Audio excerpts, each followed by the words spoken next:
අපි කලින් පාඩම් කොටසේදී කතා කරා පරිගණක ක්‍රමලේඛන භාෂාවල පරිණාමණය පිළිබඳව ඒ වගේම ඉතිහාසය පිළිබඳව මේ කොටසදී අපි කතා කරන්නේ උසස් පෙළට නිර්දේශ වෙලා තියෙන Python කියන ක්‍රමලේඛන භාෂාව පිළිබඳව. අපි මේ කොටසේදී කොටස් විදිහට කතා කරන්න බලාපොරොත්තු වෙනවා Python ක්‍රමලේඛන භාෂාව උසස් පෙළ විෂය නිර්දේශයට අදාළ සීලමු කොටස් ටික ආවරණය කරන්න. මේ Python ක්‍රමලේඛන භාෂාවෙන් විශේෂයෙන්ම උසස් පෙළදී වැඩි ලකුණු ප්‍රමාණයක් විභාගයට ලබා ගන්න හැකියාවක් තියෙනවා. ඒ නිසා මේ පාඩම් කොටස් ටික හොඳට අධ්‍යයනය කරන්න.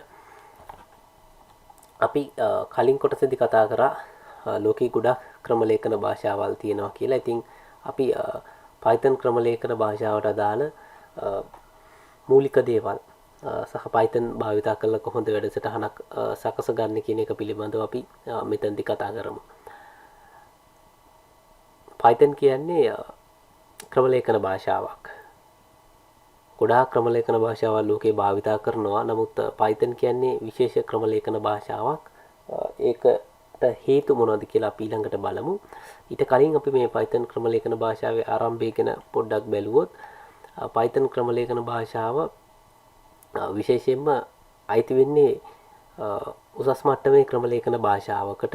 1991 දී තමයි මේ Python ක්‍රමලේඛන භාෂාව ලෝකෙට නිර්මාණය වෙන්නේ. ගයිඩෝ වෙන් රොසම් කියන නෙදර්ලන්ත ජාතික පරිගණක ක්‍රමලේඛකයෙක් තමයි මේ Python ක්‍රමලේඛන භාෂාව ලෝකෙට හඳුන්වා දෙන්නේ. Python වල තියෙන විශේෂත්වය තමයි අනික් ක්‍රමලේඛන භාෂාවන් වලට වඩා මේ ක්‍රමලේඛන භාෂාව ලේසි. එහෙම නැත්නම් පහසු ක්‍රමලේඛන භාෂාවක් විදිහට හඳුන්වනවා. ඒ නිසා ලෝකේ වර්තමානයේ වෙනකොට Python ක්‍රමලේඛන භාෂාව වේගින් ජනප්‍රිය වෙන ක්‍රමලේඛන භාෂා අතරින් එකක් බවට පත් වෙලා තියෙනවා. ඒ වගේම Python ක්‍රමලේඛන භාෂාව විශේෂයෙන්ම අද වෙනකොට ක්‍රියාත්මක වෙන්නේ නිදහස විවෘත මෘදුකාංගයක් විදිහට. මේක සංවර්ධනය කරන්නේ ප්‍රජාව. එහෙම නැත්නම් ලෝකේ ඉන්න සියලුම බොහෝමයක් මේකට සම්බන්ධ වෙලා ඉන්න ක්‍රමලේඛකයෝ සහ විවිධ පුජ්‍යලයන්ගේ දායකත්වයෙන් තමයි Python ක්‍රමලේඛන භාෂාව සංවර්ධනය වෙන්නේ. Python ක්‍රමලේඛන භාෂාවේ ආරම්භය අපි සලකා බැලුවොත් ගයිඩෝ වෙන් රොසම් 1980 දශකයේදී විතර තමයි මේ අදහස උට එන්නේ. ABC ක්‍රමලේඛන භාෂාවේ ප්‍රවීණෙක් නිසා ඔහු තීරණය කරනවා ඒ වෙනකොට තීච්ච තුන්වෙනි පරම්පරාවේ ක්‍රමලේඛන භාෂා බොහෝමයක ගැටලුවක් තමයි සංකීර්ණ බව. වැඩසටහනක් ලියනකොට සංකීර්ණ කේත වින්‍යාසයන් ඉතින් ඒ වගේ දේවල් අවම කරන්න ඒ ඔහුට තිච්ච අත්දැකීමුත් එක්ක තමයි Python ක්‍රමලේඛන භාෂාව නිර්මාණය වෙන්නේ. ඒක ඊටම සරල ක්‍රමලේඛන භාෂාවක් විදිහට නිර්මාණය කරන්න පෙළඹිලා තිබුණා. ඒ වගේම මේ Python ක්‍රමලේඛන භාෂාව අපිට සංස්කරණ කීපයක් යටතේ හඳුනා ගන්න පුළුවන්. විශේෂයෙන්ම Python 2 සහ Python 3 කියන සංස්කරණ වර්තමානයේදී භාවිත වෙන්නේ Python 3 කියන සංස්කරණය. මේ Python 2 සහ 3 කියන සංස්කරණ අතර යම් වෙනස්කම් තියෙනවා. Python 2 සංස්කරණවලදී භාවිත වන කේත සහ 3 සංස්කරණයේදී භාවිත වන කේත. ඒ නිසා වර්තමානයේදී භාවිත වෙන්නේ Python 3 සංස්කරණය. Python 3 සංස්කරණයේ අද වෙනකොට Python 3.10 කියන version එක තමයි අලුත්ම version එක විදිහට එහෙම නැත්නම් අලුත්ම සංස්කරණයේ විදිහට අපිට දකින්න හම්බෙන්නේ. ඒතර Python 2 සහ 3 කියන්නේ එකිනෙකට වෙනස් ප්‍රධාන සංස්කරණ දෙකක්. හොඳයි. අපි ඊළඟට බලමු මේ Python වල තියෙන විශේෂ ලක්ෂණ ඇයි අනිත් ක්‍රමලේඛන භාෂාවලට වඩා Python සුවිශේෂී වෙන්නේ කියලා. Python විශේෂම කාරණයක් තමයි සාමාන්‍ය අනිකුත් ක්‍රමලේඛන භාෂාත් එක්ක බැලුවහම Python අපිට භාවිතා කරන්න පුළුවන් අර්ථ වින්‍යාස භාෂාවක් විදිහට. එහෙම නැත්නම් අපි කලින් කොටසේදී කතා කරා පරිගණක ක්‍රමලේඛන භාෂාවක් පරිවර්තනය කිරීමේදී එහෙම නැත්නම් අපි ක්‍රමලේඛන භාෂාවකින් ලියපු වැඩසටහනක් පරිවර්තනය කිරීමේදී අර්ථ වින්‍යාසය සහ සම්පාදකය කියලා තාක්ෂණ දෙකක් භාවිතා වෙනවා. එතෙන්දී Python භාවිතා කරන්නේ අර්ථ වින්‍යාසය කියන ක්‍රමවේදය. ඉන්ටර්ප්‍රෙටර් එකක් තමයි Python වලදී භාවිතා වෙන්නේ. කම්පයිල් එකක් නෙමෙයි. ඒ කියන්නේ Python විධානින් විධානයේ ධාවනය වෙන අවස්ථාවේදී තමයි යන්ත්‍ර භාෂාවට පරිවර්තනය වෙන්නේ. ඒ වගේම Python කියන්නේ object oriented language එකක්. එහෙම නැත්නම් අපි වස්තු නැඹුරු ක්‍රමලේඛන භාෂාවක් විදිහට හඳුන්වනවා. මොකද ලෝකේ ගොඩාක් ක්‍රමලේඛන භාෂා අද වෙනකොට මේ වස්තු නැඹුරු සංකල්පයට සහාය දක්වනවා. විශේෂයෙන්ම 7 වෙනි පාඩමේදී අපි ගැන කතා බහ කරලා තියෙනවා. වස්තු නැඹුරු ක්‍රමවේද ලෝකෙදී කොහොමද ඒ සංකල්ප ක්‍රමලේඛන භාෂාව ඇතුළතදී භාවිතා කරන්නේ කියන එක පිළිබඳව විශේෂයෙන්ම class object ඒ වගේ දේවල්. ඊළඟට Python කියන්නේ මේ beginner language එකක්. එහෙම නැත්නම් ඕනෙම ආධුනිකයෙක්ට උනත් පුරුදු වෙන්න භාවිතා කරන්න පුළුවන් language එකක්. සාමාන්‍යයෙන් ආධුනිකයෙක් කියන්නේ මේක ක්‍රමලේඛනයට අලුතෙන් ඉගෙන ගන්න කෙනෙක්. ඒතර අලුතෙන් ඉගෙන ගන්න කෙනෙක්ට ලේසි ක්‍රමලේඛන භාෂාවක් තිබුණොත් ඒක ඉගෙන ගන්න ලේසි. සාමාන්‍ය අපිට වාහනයක් වදින කෙනෙක්ට වාහන ඩ්‍රයිවිං ලයිසන් එකක් ගන්න ඕනේ වෙනවා. ඔයාට ගොඩක් වෙලාවට භාවිතා කරන්නේ සරලම ඉගෙන ගන්න ලේසිම වාහනයක්.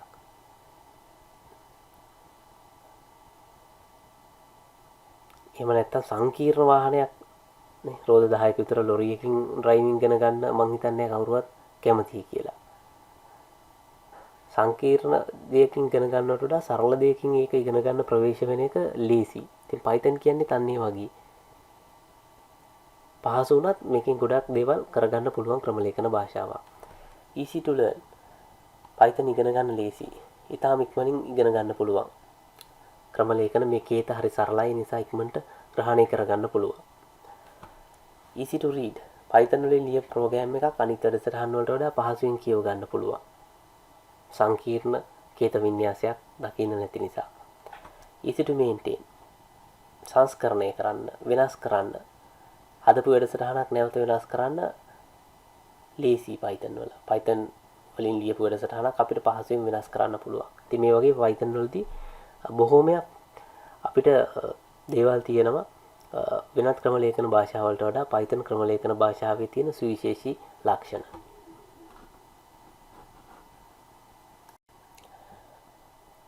දැන් අපි මේ කොටසේදී කතා කරන්නේ ක්‍රමලේඛන භාෂාවල කාරක රීති සහ ශබ්දාර්ථ පිළිබඳව. එහෙම නැත්නම් syntax සහ semantics කියන කොටස් දෙක පිළිබඳව. ගොඩක් වෙලාවට අපි මේ දේ අහපු දෙයක් සමහර වෙලාවට මේ syntax errors කියලා සමහරලාට ක්‍රමලේඛන භාෂාවලදී ගොඩක් වෙලාවට පාවිච්චි කරන දෙයක්. ඒතර syntax කියන ඒවා ඕනෙම භාෂාවක තියෙනවා. ඒක ක්‍රමලේඛන භාෂාවකට විතරක් නෙමෙයි සිංහල දෙමළ ඉංග්‍රීසි වගේ භාෂාවකටත් පොදුයි. සරලවම ගත්තොත් අපි syntax කියලා අපිට හඳුන්වන්න පුළුවන් මේ ඕනෑම භාෂාවක තියෙන ව්‍යාකරණ වශයෙන් ඒ භාෂාවේ තියෙන නිවැරදි බව. එහෙම නැත්නම් ඒ භාෂාව භාවිතා කිරීමේදී ඒ අදාළ භාෂාවේ නීති වලට අනුව ඒ භාෂාව භාවිතා කිරීම ව්‍යාකරණමය නීති. ශබ්දාර්ථ එහෙම නැත්නම් semantics විදිහට අපිට හඳුන්වන්න පුළුවන් ඒ භාෂාව නිවැරදිව භාවිතා කරනවද කියන එක. ওই දෙක තමයි කියන්නේ භාෂාව නිවැරදිව භාවිතා කරනවද කියන එක අදහස. ව්‍යාකරණ වලට අනුකූල වුණත් අපි මොනවා හරි දෙයක් කියනකොට ඒ කියන දේ තියෙන අර්ථය මොකක්ද? ඒක අර්ථාන්විත දෙයක්ද එහෙම නැත්නම් ව්‍යාකරණානුකූලව වැරදි දෙයක් කියනවද කියන එක තමයි මෙතනදී මේ කාරණා දෙකෙන් පැහැදිලි වෙන්නේ. කාරක රීති කියන්නේ ව්‍යාකරණ. ඒතකොට ශබ්දාර්ථ කියන්නේ ව්‍යාකරණානුකූල වුණාට ඒක ක්‍රමලේඛන භාෂාවක් ඇතුළතදී ඒක ක්‍රියාත්මක කරන්න පුළුවන් ද ඇත්තටම කියන එක. ඒක තමයි අපි මෙතනදී කතා කරන්නේ. දැන් අපි උදාහරණයක් විදිහට ගත්තොත් අපිට හඳුනා ගන්න පුළුවන් මෙන්න මේ වාක්‍ය ගත්තොත් goldfish is a mammal. එතකොට goldfish කියන්නේ කිරිබී වැඩෙන සත්වයෙක් කියලා. එතකොට මේකෙදි ගත්තොත් අපිට තියෙන ප්‍රශ්නේ තමයි ඒක ව්‍යාකරණ අනුකූලව හරි. නමුත් ඒකේ අර්ථය පිළිබඳව ගැටලුවක් තියෙනවා. ඕක තමයි අපි syntax සහ semantics කියන්නේ. syntax වලින් හරි වුණාට සමහරවිට ශබ්දාර්ථ වලින් ඒක කාරක රීතියට හරි වුණාට ශබ්දාර්ථයෙන් වර්ධි වෙන්න පුළුවන්. ඒකට ඒ වගේ ක්‍රමලේඛන භාෂාවලත් ওই දෙක තියෙනවා. ක්‍රමලේඛන භාෂාවක කාරක රීති නිවැරදි වෙන්නත් ඕනේ, ශබ්දාර්ථ නිවැරදි වෙන්නත් ඕනේ. දැන් සාමාන්‍ය ක්‍රමලේඛන භාෂාවක ඔක උදාහරණයක් විදිහට ගත්තොත් අපි හිතමු දැන් ක්‍රමලේඛන භාෂාවක් ඇතුළේදී අපිට පුළුවන් ගණිත කර්ම භාවිතා කරන්න. අපි හිතමු අපිට තියෙන ගණිත කර්මයක් භාවිතා කරන්න 5 විසුම් 5 බෙදීම 2. ඒක නිවැරදි. 5 බෙදීම 2 කියන එක අපිට නිවැරදි. ඒ වගේම අපි හිතමු අපිට තියෙනවා මේ වගේ ගණිත කර්මයක් අපි කරනවා 5 බෙදීම බිඳුව. දැන් මෙතනදී ගණිතයට අනුව ගත්තොත් අපි ගණිතයට අනුව ගත්තොත් 5 බෙදීමේ සලකුණ 2. එතන ව්‍යාකරණ ගණිතයට අනුව මේ සලකුණු වල වැරද්දක් නැහැ. දැන් මෙතනත් එහෙමයි. ගණිතයට අනුව සලකුණු වල වැරද්දක් නැහැ. 5 කියන්නේ ඉලක්කම, බිඳුව කියන්නේ ඉලක්කම බෙදීම. හැබැයි මෙතන මේක ප්‍රායෝගිකව ක්‍රියාත්මක කරන්න ගියාම පොඩි ගැටලුවක් තියෙනවා. අපිට 5 බිඳුවෙන් බෙදන්න බෑ. ඒකට අන්න ඒ වගේ ක්‍රමලේඛන භාෂාවලදී ඒකේ තියෙන කේත වින්‍යාසයට නිවැරදි. නමුත් ඒක ප්‍රායෝගිකව ක්‍රියාවට නංවන්න බැරි වෙන තත්ත්වයන් තියෙන්න පුළුවන්. ඒවා තමයි අපි සින්ටැක්ස් සහ සෙමන්ටික්ස් එහෙම නැත්නම් ශබ්දාර්ථ විදිහට හඳුන්වන්නේ.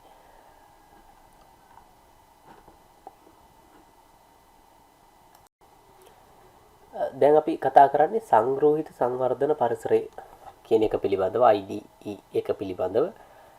ඕනෑම ක්‍රමලේඛන භාෂාවක් IDE එකක්. එහෙම නැත්නම් සංග්‍රහිත සංවර්ධන පරිසරයක් බොහෝ වෙලාවට සපයනවා. එහෙම නැත්නම් වෙනත් තුන්වෙනි පාර්ශවයෙන් මේ සංග්‍රහිත සංවර්ධන පරිසරයක් සපය ගන්න පුළුවන්. මොකක්ද ඒතර මේ සංග්‍රහිත සංවර්ධන පරිසරය?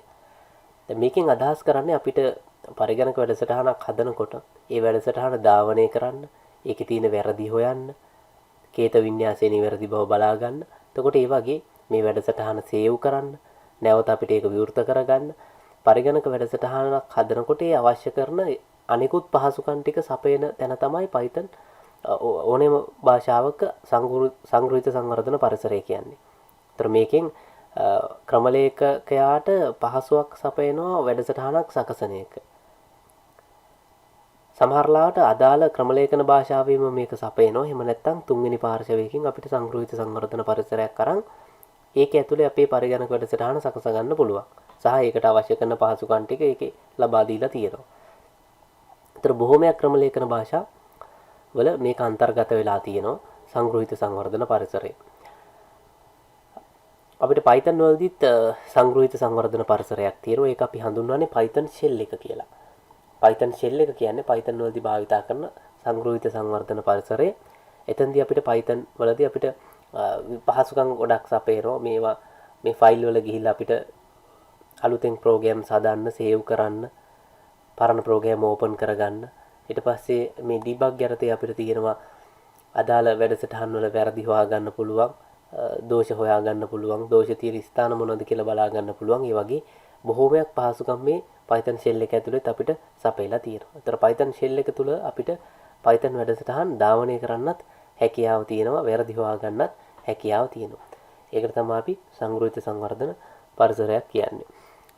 ඊළඟට අපි බලමු මේ Python කොහොමද ඩවුන්ලෝඩ් කරගන්නේ කියලා. ඩවුන්ලෝඩ් කරලා අපේ පරිගණකයට ස්ථාපනය කරගන්නේ කියලා ඔයගලන්ට Google වලට ගිහිල්ලා සර්ච් කරලා බලන්න පුළුවන්.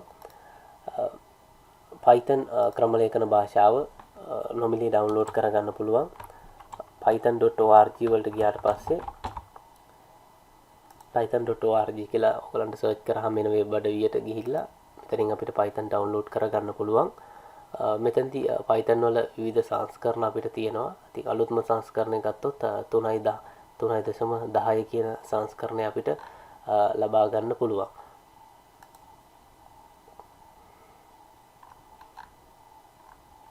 මෙතනින් අපේ මෙහෙයුම් පද්ධතියට ගැලපෙන version එකක් අපි හොයා ගන්න ඕනේ. එහෙම නැත්නම් අපිට මෙතනින් download වලට ගිහිල්ලා මේ රිලීස් කරපු versions අනිත් ඒවා තියෙනවා 3.9 3.8 ඒ වගේ ඒවත් ඕනනම් අපිට 3.10 අපේ අලුත්ම සංස්කරණය මෙතනින් ඩවුන්ලෝඩ් කරගන්න පුළුවන්. එතකොට ඔයගොල්ලන්ගේ කම්පියුටරේට මේක ඩවුන්ලෝඩ් වෙනවා. ඩවුන්ලෝඩ් වුණාට පස්සේ සාමාන්‍ය වැඩසටහනක් වගේ මේක ස්ථාපනය කරගන්න පුළුවන්. ස්ථාපනය කරගත්තට පස්සේ ඔයගොල්ලන්ට මේක විවෘත කරගන්න පුළුවන්. අපිට ස්ටාර්ට් වලට ගිහිල්ලා අපි ටයිප් කරොත් Python කියලා අපිට එනවා මෙන්න මේ වගේ Python 3.10 කියන එක අපිට මෙතන අයිකන් එක දකින්න පුළුවන්. මේකෙන් අපිට Python පරිගණකය තුල විවෘත කරගන්න පුළුවන්. මෙතනදී අපිට විවෘත වෙන්නේ Python shell එක. එහෙම නැත්නම් Python IDE එක තමයි අපිට මෙතනදී විවෘත වෙන්නේ. අපිට මේ Python shell එක පාවිච්චි කරලා අලුත් වැඩසටහනක් හදන්න, ඒ වගේම හදපු වැඩසටහනක් ධාවනය කරගන්න ඒ කියන දේවල් ටික අපිට සිද්ධ කරන්න පුළුවන්.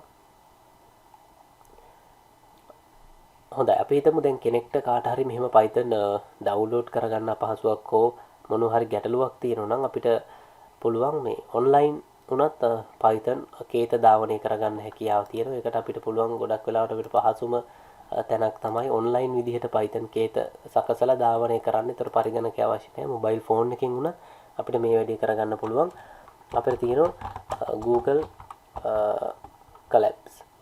Google Colab කියලා Google වල ටයිප් කරාට පස්සේ අපිට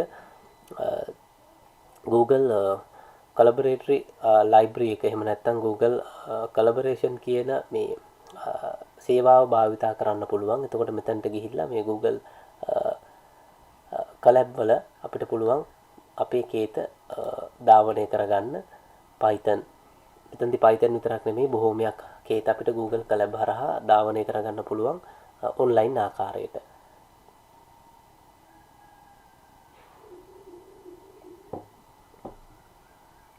හරි. අතර මෙතනට ගියාට පස්සේ ඔයගලන්ට පුළුවන් ෆයිල් එකක් හදාගන්න මෙන්න මෙතනින් new notebook කියන එක භාවිතා කරලා ෆයිල් එකක් හදාගන්න පුළුවන්. ඔයගලන්ට මේක වැඩිදුර මේක අධ්‍යයනය කරන්නත් පුළුවන් අවශ්‍ය අයන්ට.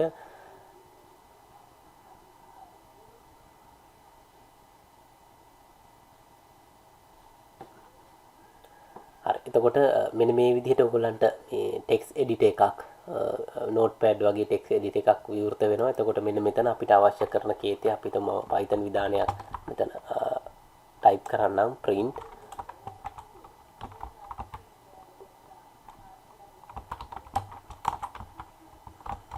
මම මෙතන print hello world කියලා ටයිප් කරා. කළා මට මේක මෙතනම රන් කරලා බලන්න පුළුවන්. Python shell එක අවශ්‍ය කරන්නේ නැහැ. ඒ නිසා මේක අපිට ඕනේ මොබයිල් ෆෝන් එකකදී පාවිච්චි කරන්නත් පුළුවන්.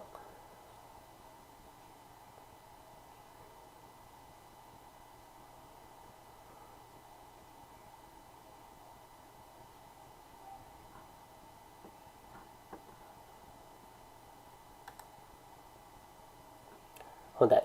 දැන් ඔයගලන්ට පේනවා මේ Python විධානයට අදාළ මේ ප්‍රතිදානය ලැබිලා තියෙනවා. ඒතර Python install කිරීමක් කිසිම දෙයක් අවශ්‍ය කරන්නේ නැහැ. බොහොම පහසුයි.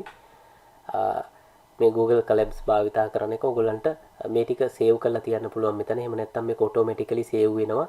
හැබැයි මේ Google Colabs එකේ ඔයගලන්ගේ ડોකියුමන්ට්ස් හදා ගන්න කලින් ඔයගලන්ට Google account එකක් තියෙන්න ඕනේ. ඒ Google account එකෙන්ම තමයි මේකට ලොග් වෙන්නේ. ඕන්න අපිට මේකේ නම ඒ වගේ දේවල් මෙතන එඩිට් කරලා අපිට මේක හදලා තියාගන්න පුළුවන් අපේ ෆයිල්ස්. ඒතර සේව් වෙලා තින්නේ මෙන්න මේ නමෙන්. එතකොට මේක අපිට වෙනස් කරලා නැවත හදා ගන්න පුළුවන්. ඒ වගේම අවශ්‍ය නැත්නම් අපිට මේ ෆයිල්ස් අපිට මෙතනින් ඩිලීට් කරලා දාන්න පුළුවන්. ඉතින් මේක පාවිච්චි කරන්න පුළුවන් ගොඩක් වෙලාවට කේත අපිට පරිගණකයට විවිධ ක්‍රමලේඛන භාෂා ස්ථාපනය කරගන්න වෙනකොට අපිට මේක ඇතුළේදී භාවිතා කරන්න පුළුවන්. විශේෂයෙන්ම අපිට Python මෙතනදී භාවිතා කරන්නත් ඒක නැවත ධාවනය කරන්නත් අපිට හැකියාව තියෙනවා.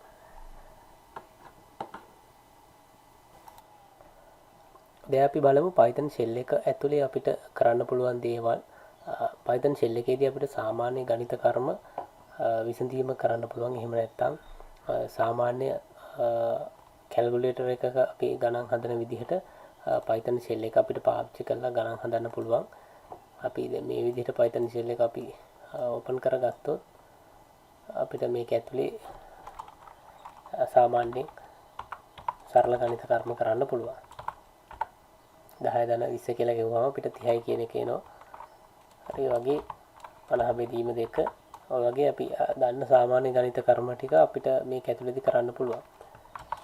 10 වැඩි කිරීම 10. එතකොට ওই විදිහට අපිට Python shell එක පාවිච්චි කරන්න පුළුවන් සරල ගණිත කර්ම කරන්න. එතකොට ඔය වගේම අපිට ඕනනම් Google Colabs පාවිච්චි කරන්නත් පුළුවන්. Python කම්පියුටර් එකේ ඉන්ස්ටෝල් කරගන්න බැරි කෙනෙක්ට මේ Google Colabs සේවාවෙනුත් ඒ ආකාරයටම අපිට මේක භාවිතා කරලා කරගන්න හැකියාව තියෙනවා.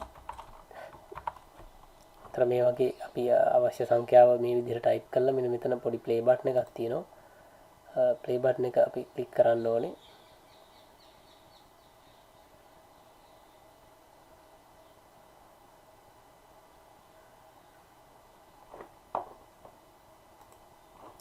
හොඳයි එතකොට අපිට උත්තරේ මේ විදිහට ලැබෙනවා. අපි Python shell එක ඇතුලේ වගේම අපිට මෙතනදිත් ඒ පහසුකම් ටික පාවිච්චි කරන්න හැකියාව තියෙනවා.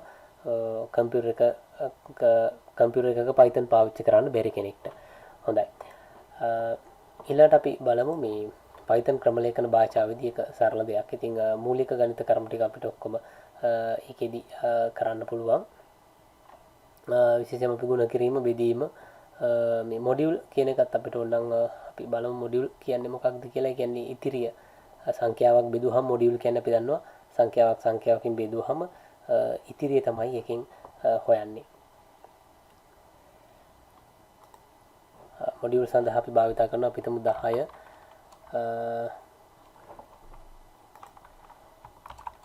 මොඩියුල් මාක් එක අපි මෙන්න මේ සලකුණ පාවිච්චි කරන්නේ percentage සලකුණ මොඩියුල් 10 මොඩියුල් 3. එතකොට අපිට ලැබෙනවා 1යි කියලා. 10 3ෙන් බෙදුවහම ඉතිරිය අපිට එකක් ලැබෙනවා. ඒ වගේම අපිට Python වලදී Python shell එකේදී බලය කියන එක හොයාගන්න පුළුවන්. අපිට දෙකේ බලය හොයාගන්න ඕන නම් අපිට බලය සඳහා අපි භාවිතා කරන්නේ තරු සලකුණු දෙකක්. එතකොට මේ විදිහට අපි ටයිප් කරොත් මේකේ අදහස වෙන්නේ දෙකේ දෙවෙනි බලය කියන එක. දෙකේ දෙවෙනි බලය. එතකොට අපි එන්ටර් කරාට පස්සේ අපිට උත්තරේ 4යි කියන එක ලැබෙනවා. එතකොට මේ වගේ මූලික ගණිත කර්ම අපිට Python shell එක ඇතුලේ කරගන්න පුළුවන්. හොඳයි. ඊට පස්සේ අපි බලමු මේ Python වැඩසටහනක් කොහොමද නිර්මාණය කරන්න කියන එක. මොකද Python shell එක කියන්නේ Python වැඩසටහනක් නෙමෙයි. ඒක අපිට Python විධාන ධාවනය කරගන්න දීලා තියෙන තැනක් විතරයි. Python වැඩසටහනක් අපි නිර්මාණය කරනකොට අපිට මේ Python shell එකට ගිහිල්ලා අපි Python shell එකේ ෆයිල්ස් වලින් අපිට අලුත් ප්‍රෝග්‍රෑම් එකක් හදාගන්න යන්න පුළුවන්. අපිට මෙතනට ගිහිල්ලා මෙතනින් අපිට ෆයිල් new වලට ගියාට පස්සේ අපිට මේ විදිහට ඕපන් වෙනවා Python shell එකේ window එකක්. ඒතර මේ window එකේදී අපිට අවශ්‍ය කරන Python වැඩසටහන සකස ගන්න පුළුවන්. ඒතර අපි සරලම වැඩසටහනක් ගත්තොත් ඉතින් මේ තියෙන්නේ සරලම Python වැඩසටහනක්. මේ සටහනේ තියෙන්නේ මේ සටහන ඔයගොල්ලන්ට සටහන් කරගන්න පුළුවන්. සටහනක් නෝට් එකක් විදිහට print hello world කියන එක අපිට මොකක් හරි Python භාවිතා කරලා විධානයක් print කරගන්න ඕන නම් අපිට මේ විධානය පාවිච්චි කරන්න පුළුවන්. print කියන විධානයේ Python වල තියෙන එක විධානයක්. ඉතින් print කිව්වහම Python අපි දෙන වචනේ මොකක් හරි ඕනෙම වචනයක් print කරලා අපිට පෙන්නනවා. ඒතකොට අපි Python වලට කියනවා print කරන්න කියලා hello Python කියලා print කරන්න කියලා. ඒතකොට අපි මේක මේ double quotation ඇතුලේ ඕනේ print වෙන්න ඕනේ වචනේ ලබා දෙන්න වරහනකුත් එක්කම. හරි අපි මේ විධානයේ මේක අපිට බොහෝම සරලම Python වැඩසටහන කියන්න පුළුවන්. ඒ වගේම මතක තියාගන්න ඕනේ අපි Python program එකක් save කරනකොට extension එක file extension එක .py කියන එක අපි පාවිච්චි කරන්නේ. pyw පාවිච්චි කරන්නත් පුළුවන් Python සමහර සංස්කරණවලදී. නමුත් අපි වර්තමානයේදී python.py ෆයිල් එකේ නම .py කියන එක පාවිච්චි කරන්න පුළුවන්. අපි ඒතර මේ තියෙන අපි විවෘත කරගත්ත new අලුත් ෆයිල් එක මේක අපිට මේක ටයිප් කරන්න පුළුවන්. print hello python කියලා. ඒතර මේක මම සේව් කරගන්න පුළුවන් මට කැමති නමකින්. මේක මම සේව් කරනවා trust program කියලා. trust program.py. එතකොට මෙතන file extension එක විදිහට py කියන extension එක අපිට තියන්න පුළුවන්. හරි. එතකොට මේක දැන් save වෙලා තියෙන්නේ. මගේ Python file එක save වෙලා තියෙන්නේ. මට මේක run කරගන්න පුළුවන්. එතකොට Python මම කලිනුත් කිව්වා Python program එකක් run වෙන්නේ Python shell එක ඇතුලේ. එතකොට අපිට Python මේ program එක run කරන්න මෙන්න මේ run කියන ස්ථානෙට ගිහිල්ලා මෙතන run module කියලා එකක් තියෙනවා. එහෙම නැත්නම් අපිට පුළුවන් shortcut එකක් තියෙනවා අපිට F5 keyboard එකේ F5 කියන විධානය ධාවනය කරන්න පුළුවන්.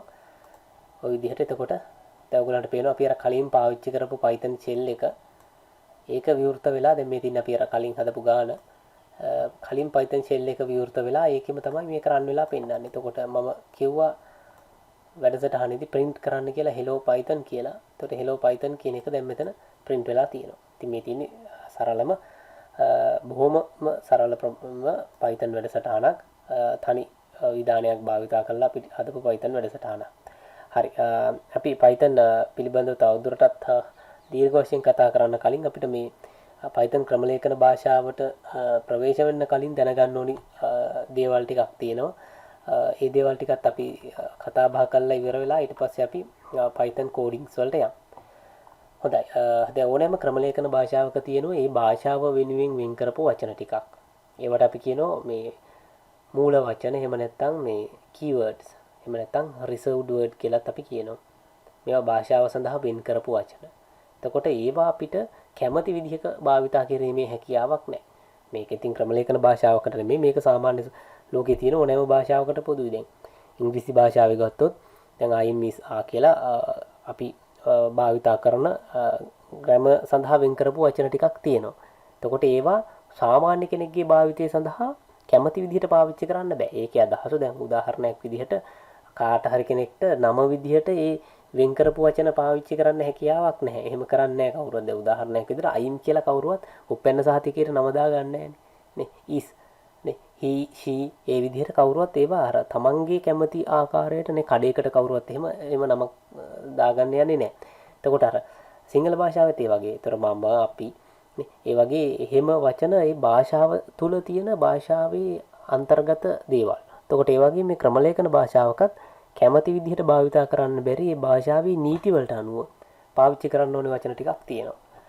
එතකොට මේවා අපි keywords කියනවා. මේ තියෙන්නේ Python භාෂාවේ භාවිතා කරන බොහොම මේ බහුලවම භාවිතා කරන keywords ටිකක්.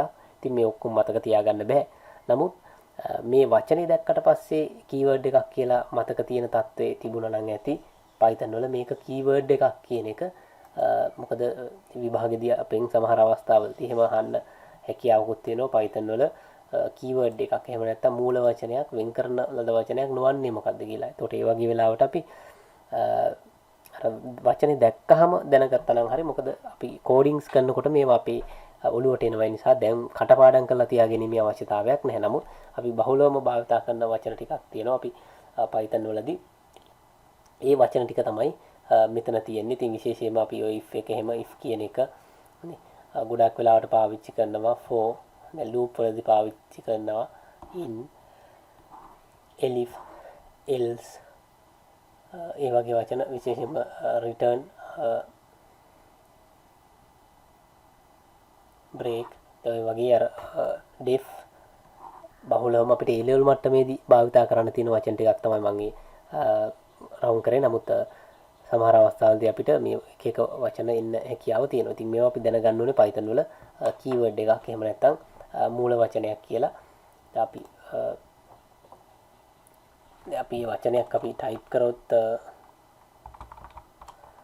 ඔයගලන්ට පේනවා දැන් elif කියන වචනේ දැන් අපි Python shell එකේ type කරාට පස්සේ අපිට ওই විදිහට තමයි ඒක පෙන්නන්නේ. හරි. and as දැන් ඔයගලන්ට පේනවා මේ මූල වචන එහෙම නැත්නම් keywords Python වලදී අපිට දැන් මේ Python shell එකේදී මේ තැඹිලි පාටින් තමයි මෙතෙන්දී පෙන්වන්නේ. එතකොට ඒක වෙනස් වෙන්න පුළුවන් අපි පාවිච්චි කරන ID එක අනුව. නමුත් ඒතර මේකේ අදහස තමයි මේවා Python වලට වෙන් කරපු වචන මේවා අපිට කැමති විදිහක භාවිතා කිරීමේ හැකියාවක් නැහැ කියන එක. හොඳයි. අපි ළඟට මේ Python වල මේ කොහොමද codes ලියන්නේ? එහෙම නැත්නම් Python ප්‍රකාශන ලියනකොට භාවිතා කරන්න ඕනේ ක්‍රමවේදයන් තියෙනවා, නීති රීති තියෙනවා. එතකොට අන්නේ දේවල් ගැන අපි පොඩ්ඩක් මේ කතා කරමු. කොහොමද Python විධාන අපි ලියන්නේ කියලා. ඒතර ගොඩක් වෙලාවට Python වලදී ගත්තොත් අපි Python ඇතුලේදී පේලියක් අපි තනි පේලියකින් අපිට Python විධානයක් ලියන්න පුළුවන්. අපි දැන් පොඩි ප්‍රෝග්‍රෑම් එකක් හදලා බලමු. මේ සරල ප්‍රකාශන කියන ඒවා අපි තීරුම් ගන්න. අපි කලින් හදපු ප්‍රෝග්‍රෑම් එකම ගමුකෝ. මෙන්න මේ ප්‍රෝග්‍රෑම් එක. එතකොට සරල ප්‍රකාශන කියන්නේ මේ එක පේලියක් එක විධානයයි. මෙතෙන්දී අපි print කරනවා hello python කියලා එක තනි විධානයක් විදිහට Python වලදී වැඩ කරනවා. අපිට ඕන තව එකක් print කරගත්තොත් print hi කියලා. එතකොට ඒක තවත් විධානයක්. ඒතර පේලි දෙකක් විධාන දෙකක් විදිහට පාවිච්චි කරන්න පුළුවන්. ඒතර අපි මේක run කරගත්තොත් මෙතනට ගිහිල්ලා අපි run කරගත්තොත් ඒතර අපිට මේ විධාන දෙකකින් කරන වැඩ දෙකට අදාළව පේලි දෙකක් අපිට print කරලා දෙනවා. ඒතර සරල Python සරල ප්‍රකාශන කියලා අපි ඒවට කියනවා. තනි පේලියකින් තනි විධානයක් ක්‍රියාත්මක වෙනවා.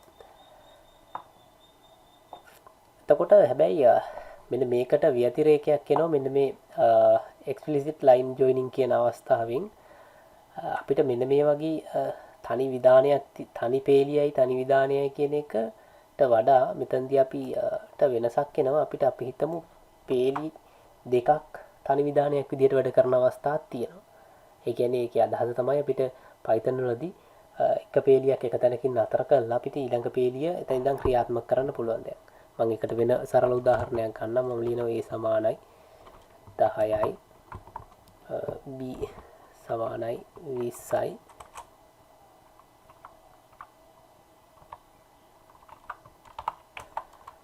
c සමානයි මම ලියනවා a දාන b කියලා.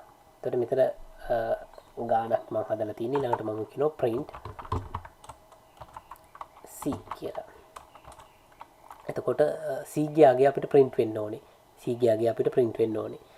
මේ කොටසදී අපි කතා කරන්නේ මේ Python වල බේසික් ටික තේරුම් ගන්න විතරයි. එහෙම නැත්නම් මේ ප්‍රෝග්‍රෑම්ස් හදන ඒවා ගැන නෙමෙයි අපි කතා කරන්නේ. නිසා මේ වැඩසටහන සරලව අවබෝධ කරගත්තා නම් ඇති.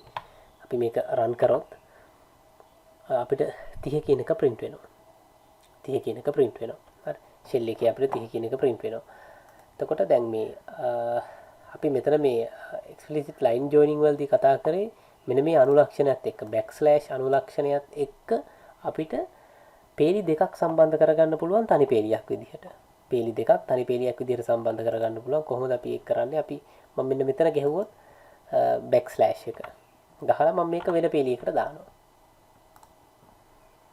c සමානයි a backslash ධන b.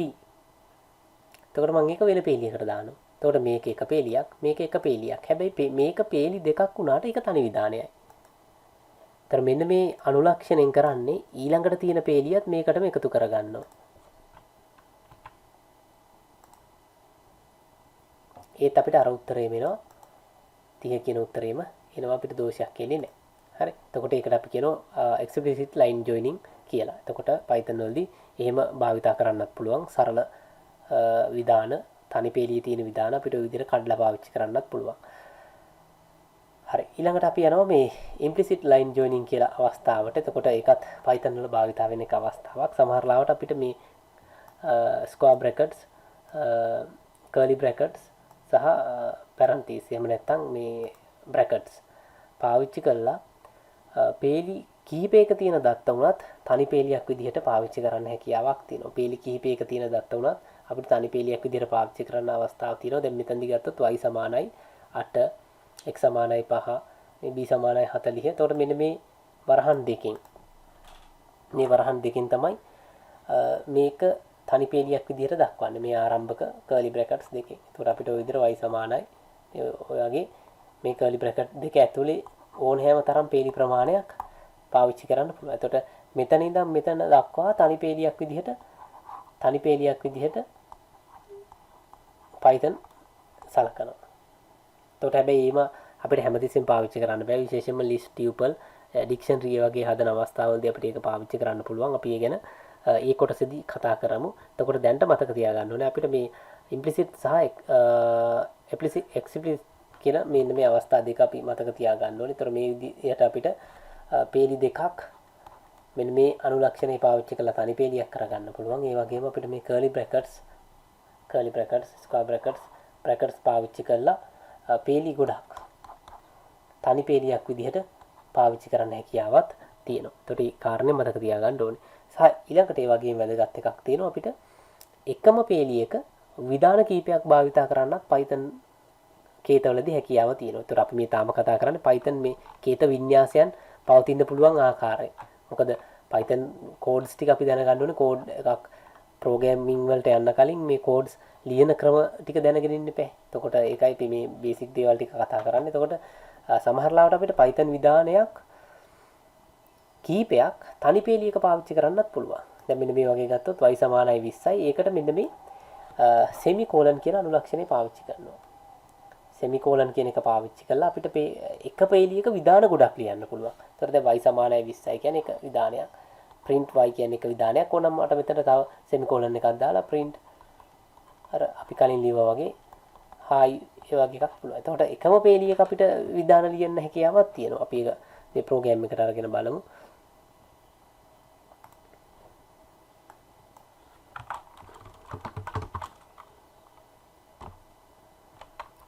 අපි අරකම ගමු y සමානයි 20යි.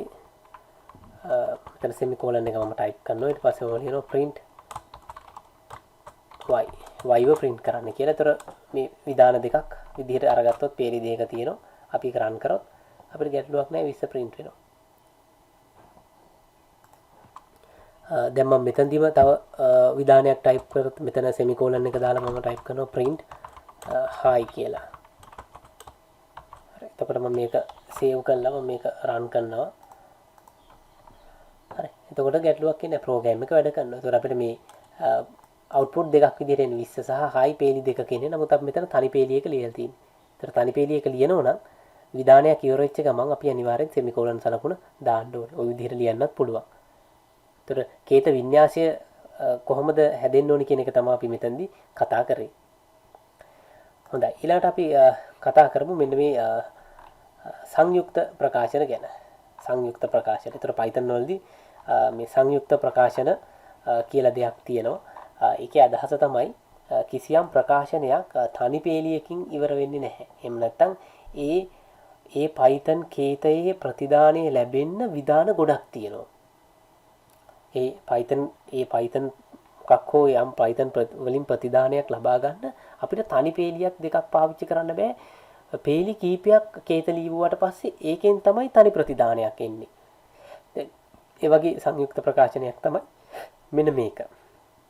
අපි ෆ්ලෝ chart වලදීම අපි දැකලා තියෙනවා අර විභාගයකදී ලකුණු දෙන විදිහ අපි ෆ්ලෝ chart කොටස ඔයගොල්ලෝ අධ්‍යයනය කරලා තියෙනවා නම් ඒක ඔයගලන්ට අවබෝධ කරගන්න පුළුවන් විභාගයකදී ලකුණු දෙන විදිහ. එතකොට දැන් මෙන්න මේ අපි මේ ප්‍රෝග්‍රෑම් එක ගත්තොත් මෙතන හිතන්න එපා අපි මේ ප්‍රෝග්‍රෑම් ගැන කතා කරනවා කියලා. නේ ප්‍රෝග්‍රෑමින් නෙමෙයි. අපි මෙතන මේ කතා කරන්නේ Python වල කේත වින්‍යාසය කොහොමද හැදෙන්න ඕනි කියන එක. හරි. එතකොට මෙතන දැන් අපි මාක් ලකුණක් අපි අරගන්නවා 89යි කියලා. එතකොට අපි බලනවා if මාක් එක විශාලද 80ට කියලා. 80ට වැඩි වුණොත් එහා A. ඊට පස්සේ අපි බලනවා elif මාක් විශාලද 60. මේවා අපි if else ගැන පස්සේ කතා කරනවා. හරි. 60ට වැඩි නම් B, 40ට වැඩි නම් C, නැත්නම් fail. දැන් මෙන්න මෙතනදී මේ විධාන ඔක්කොම මේ පේලි ඔක්කොම වැඩ කරේ නැත්නම් අපිට අවුට්පුට් එකක් එන්නේ නැහැ. සහ එන්නේ එක අවුට්පුට් එකයි. අපි තුමු ළමයිගේ ලකුණු ප්‍රමාණය 91යි කියලා. එහෙනම් එයාට A කියන උත්තරේ විතරයි එන්නේ. මෙතන පේලි විධාන ගොඩාක් තිබුණට අපි තනි ප්‍රතිදානයක් ලබා ගන්න තමයි මේ පේලි ගොඩක් එහෙම නැත්නම් මේ විධාන ගොඩක් අපි එක තැනකදී පාවිච්චි කරලා තියෙන්නේ. මේ සියල්ල වැඩ කරන්නේ එක කාර්යයක් සඳහා. මේ සියල්ලම වැඩ කරන්නේ එක කාර්යයක් සඳහා. ඒක තමයි මෙන්න මේ ප්‍රතිඵලය හොයාගන්න එක. මේ ප්‍රතිඵලය හොයාගන්න තමයි මේ ඔක්කොම වැඩ කරන්නේ. ඒතකොට ඒ වගේ ඒවට තමයි අපි කියන්නේ සංයුක්ත ප්‍රකාශන කියලා. ඒවට අපි කියනවා සංයුක්ත ප්‍රකාශන. මොකද ප්‍රකාශනේ හැදිලා තින්නේ සංයුක්ත. එහෙම නැත්නම් මේ පේලි කීපයක් විධාන කීපයක් එකට එකතු වෙලා තමයි මේ තනි ප්‍රතිදානයක් ලබා ගන්න උත්සාහ කරන්නේ. ඒවා අපි Python වලදී සංයුක්ත ප්‍රකාශන විදිහට හඳුන්වනවා. හරි. ඒ වගේම තවත් වැදගත් කාරණයක් මේ Python කේත වින්‍යාසය පිළිබඳව අපි අධ්‍යයනය කරනකොට ප්‍රකාශන විභේදනය. අනිත් ගොඩාක් ක්‍රමලේඛන භාෂාවලට වඩා Python වල මෙන්න මේක ඊටාම වැදගත්. ලෝකයේ තියෙන බොහෝමයක් ක්‍රමලේඛන භාෂා වල නැති සුවිශේෂ ලක්ෂණයක් Python කේත වින්‍යාසය තුල තියෙනවා. ඒක තමයි ප්‍රකාශන විභේදනය කරන ක්‍රමය. ඒකේ අදහස ප්‍රකාශ විභේදනය කරන ක්‍රමය කියන්නේ කොහොමද Python වල එක ප්‍රකාශයක් තව ප්‍රකාශනයකින් වෙනස් වෙන්නේ. එක ප්‍රකාශයක් තව ප්‍රකාශනයකින් වෙනස් වෙන්නේ කියන එක තමයි අපි මෙතනදී කතා කරන්නේ. ඒ කියන්නේ Python වල අපි කලින් කතා කරා මේ විදිහට අපි කේත ලියාගෙන ආවොත් ගැටලුවක් නැහැ. මේක එක විධානයක්, මේක එක විධානයක්, මේක එක විධානයක්, මේක එක විධානයක්. මේ විධානයට පස්සේ මේක වැඩ කරනවා, ඒකට පස්සේ මේක වැඩ ගන්නවා, ඒකට පස්සේ මේක ওই විදිහට පහළට වැඩ කරගෙන යනවා. ඒක සාමාන්‍ය දෙයක්. නමුත් Python වල අනිත් වැඩසටහන් වලට වඩා මේ ප්‍රකාශ අතර විභේදනීය වෙනසක් ඇති කරන්න භාවිතා කරන ශිල්ප ක්‍රමයේ වෙනස්. ඒකට පාවිච්චි කරන්නේ tab space එකක්. එහෙම නැත්නම් අපි කියනවා indentation එක. ඉන්ඩෙන්ටේෂන් එක. එහෙම නැත්නම් අපි කියනවා මේ ඇලයින් කරන විදිහ අනුව තමයි. අපි හිතමු ප්‍රකාශන ටිකක් ඔක්කොම පටන් ගන්න මෙන්න මේ මට්ටමින් නම්. වර්ඩ් වල එහෙම ඔයගොල්ලෝ දන්නවනේ අපිට ඇලයින් කරන්න පුළුවන් left align right align කියලා තියෙනවා. ප්‍රකාශන ඔක්කොම මේ මට්ටමේ නම් තියෙන්නේ. මේ ප්‍රකාශන වැඩ කරන අනුපිළිවෙල එකම විදිහක යන්නේ. අපි හිතමු ඉන්ඩෙන්ටේෂන් එක ලයින් ඇලයින්මන්ට් එක වෙනස් වෙනවා නම් මෙන්න මේ විදිහට. ඒ ප්‍රකාශන වැඩ කරන්නේ මේ මට්ටමේ ඉඳලා නෙමෙයි. මේ මට්ටමේ ඉඳන් නෙමෙයි මේ ප්‍රකාශන වැඩ කරන්නේ. අන්න ඒක මතක තියාගන්න. එතකොට අපි හිතමු මේ මට්ටමින් එකක් තියෙනවා. මෙතනින් තුනක් තියෙනවා. ආයි මේ මට්ටමින් තව ප්‍රකාශනයක් තියෙනවා. මේ මට්ටමින් දෙකක් තියෙනවා. එතකොට මේ ප්‍රකාශනයේ වැඩ කරොත් විතරයි මෙන්න මේ ඉන්ඩෙන්ටේෂන් එකේ තියෙන ඒවා වැඩ කරන්නේ. මේක වැඩ කරේ නැත්තම් ඊළඟට වැඩ කරන්නේ මේක.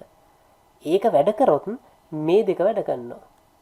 අපිට මේක යටතේ තව මොකක් හරි ප්‍රකාශනයක් තියෙනවා නම් ඒකත් අපි ඉන්ඩෙන්ට් කරන්න ඕනේ ওই විදිහට. වෙනස් දුරකින්. ඒතර මේ දුර විදිහට අරගන්නේ ටැබ් ස්පේස් එක. ටැබ් ස්පේස් එක තමයි Python වලදී අරගන්නේ. ටැබ් එකක දුර. ඒතර අපි හිතමු උදාහරණයක් විදිහට ශ්‍රී ලංකා. ශ්‍රී ලංකා යටතේ ශ්‍රී ලංකා කියන කේතේ යටතේ තමයි කොලම්බෝ. ඒතර මේ දෙන්න එක මට්ටමක ඉන්නේ. මෙයා වැඩ කරොත් මේ දෙන්න වැඩ කරනවා. මේ දෙන්න ඉන්නේ එක මට්ටමක. මෙයාත් වැඩ කරන්න ඕනේ, මෙයාත් වැඩ කරන්න ඕනේ. මොකද දෙන්නම එක මට්ටමේනේ. අපි તો මෙතනින් විධානයක් තිබුණොත් මෙයා වැඩ කරොත් විතරයි මෙයා වැඩ කරන්නේ. හරි. එතකොට මොරටු මාතර. ඒතර මාතර තියෙන්නේ මාතර යටතේ තව දෙකක් තියෙනවා. ඒතර ඒක යටතේ මොකක් හරි තියෙනවා නම් ওই විදිහට ඒක යටතේ තියෙනවා නම් ඔහොම තමයි යන්නේ. ඒතර ඒක ප්‍රකාශ විභේදනය සඳහා ටැබ් ස්පේස් එක පාවිච්චි කරනවා. ඒතර ගොඩාක් ක්‍රමලේඛන භාෂාවල මේ ක්‍රමේ නැහැ. මේක බොහොම සරලයි. ගොඩාක් ක්‍රමලේඛන භාෂාවල මේ ප්‍රකාශ විභේදනය සඳහා කර්ලි බ්‍රැකට්ස් ඒ වගේ බ්‍රැකට්ස් ඒ වගේ ක්‍රම ශිල්ප ක්‍රම තියෙන. එතකොට කොහේ හරි මේ බ්‍රැකට් එකක් මගේ ඇරුණොත්, කමාවක් මගේ ඇරුණොත් ඒ වගේ දේවල් තියෙනවා. එතකොට ප්‍රකාශනයක් අවසන් කරනකොට සෙමිකෝලන් සලකුණ තියෙනවා. ඉතින් එහෙම ගැටලු Python වල නැහැ. අපි මුලින්ම කතා කරා Python කියන්නේ සරල ක්‍රමලේඛන භාෂාවක් කියලා. සරල වෙන්න හේතු තමයි ඔය කේත වින්‍යාසය තුළ තියෙන සරල බව.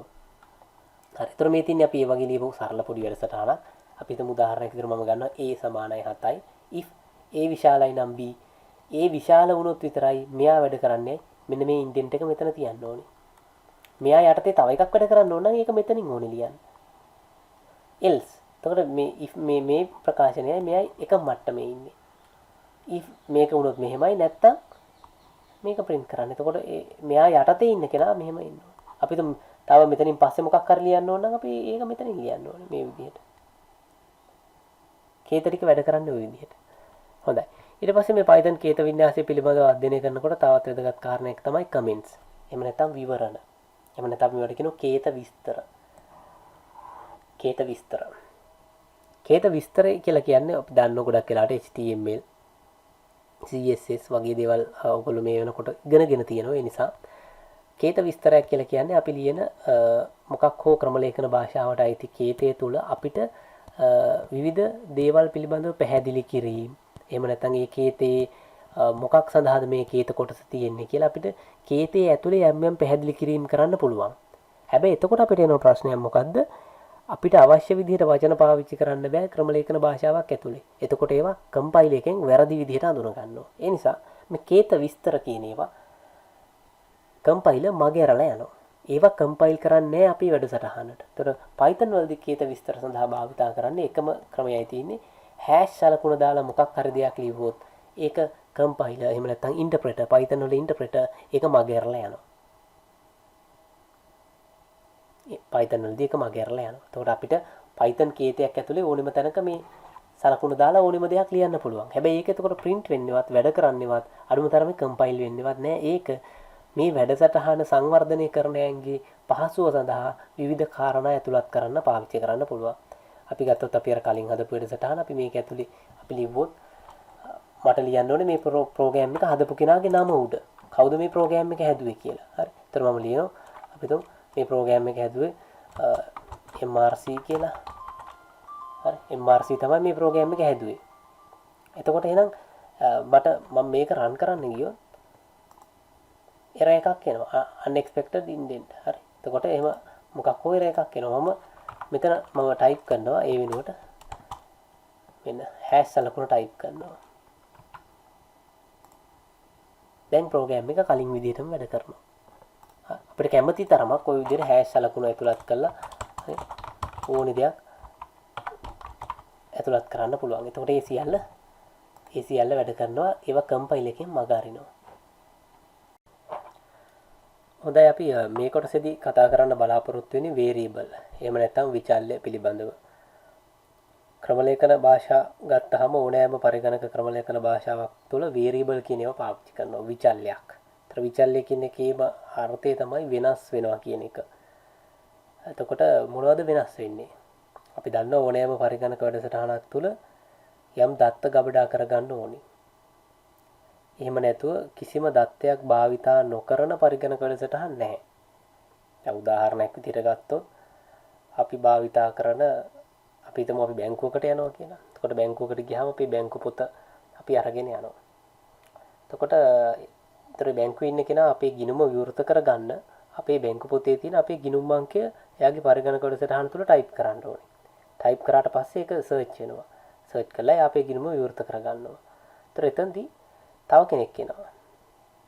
ඊතර එයාගේ බැංකු පොතේ තියෙන අංකයත් ඒ වගේම සටහන් කරලා සර්ච් කරන්න ඕනේ. එතකොට මේ දෙන්නගේ ගිණුම් අංක දෙකක්. එතකොට ඒකයි වේරියබල් කියන්නේ. ඊතර මේ දත්තය පරිගණක වැඩසටහනට ඇතුළත් කරාට පස්සේ ඒක දීර්ඝ කාලීනව ගබඩා කරලා තියාගන්නේ. තමයි ටික తాවකාලිකව ගබඩා කරලා අවශ්‍යතාවයෙන් පස්සේ ඒක ඉවරයි. ඊතර විචල්්‍ය කියන්නේ ඒකයි. ඊතර ඕනෑම පරිගණක වැඩසටහනක් තුළ දත්ත භාවිතා කරන්න වෙනවා. එහෙම දත්ත භාවිතා නොකරන පරිගණක වැඩසටහන් ලෝකේ නැහැ. දැන් අපි මේ දවස්වල නිකුත් කරන්න යන ඔය පෝල් ලයිසන් එක. එතකොට ඒකෙත් දත්ත භාවිතා කරන්න ඕනනේ. වාහනේ උනේ, වාහනේ අංකය උනේ, ඩෙන්ටි කාඩ් නම්බරේ උනේ ඒවා දත්ත. එතකොට මේ වැඩසටහන තුල ඒවා తాවකාලිකව ගබඩා කරගන්න ඕනේ. අදාළ කාර්ය කරාට පස්සේ ඒවා නැති වුණාට කමක් නැහැ. ඒකයි විචල්්‍ය කියන්නේ. විචල්්‍ය කියන්නේ తాවකාලික දත්ත. ගබඩා කරගන්න අවශ්‍යතාවයක් තියෙන පරිගණක වැඩසටහන් වල. අපි සාමාන්‍ය ගණිතයේදීත් මේක පාවිච්චි කරන 아무තු දෙයක් නෙමෙයි. දැන් උදාහරණයක් විදිහට අපි x = 5යි කියලා ලිව්වොත් ඔයගොල්ලෝ බීජ ගණිතයේදී ඒවා පාවිච්චි කරලා තියෙනවා x = 5යි කියලා ලියනවා. එතකොට x = 5යි කියලා ලිව්වහම ඒකේ අදහස මේ x කියන කෙනාගේ අගය 5යි.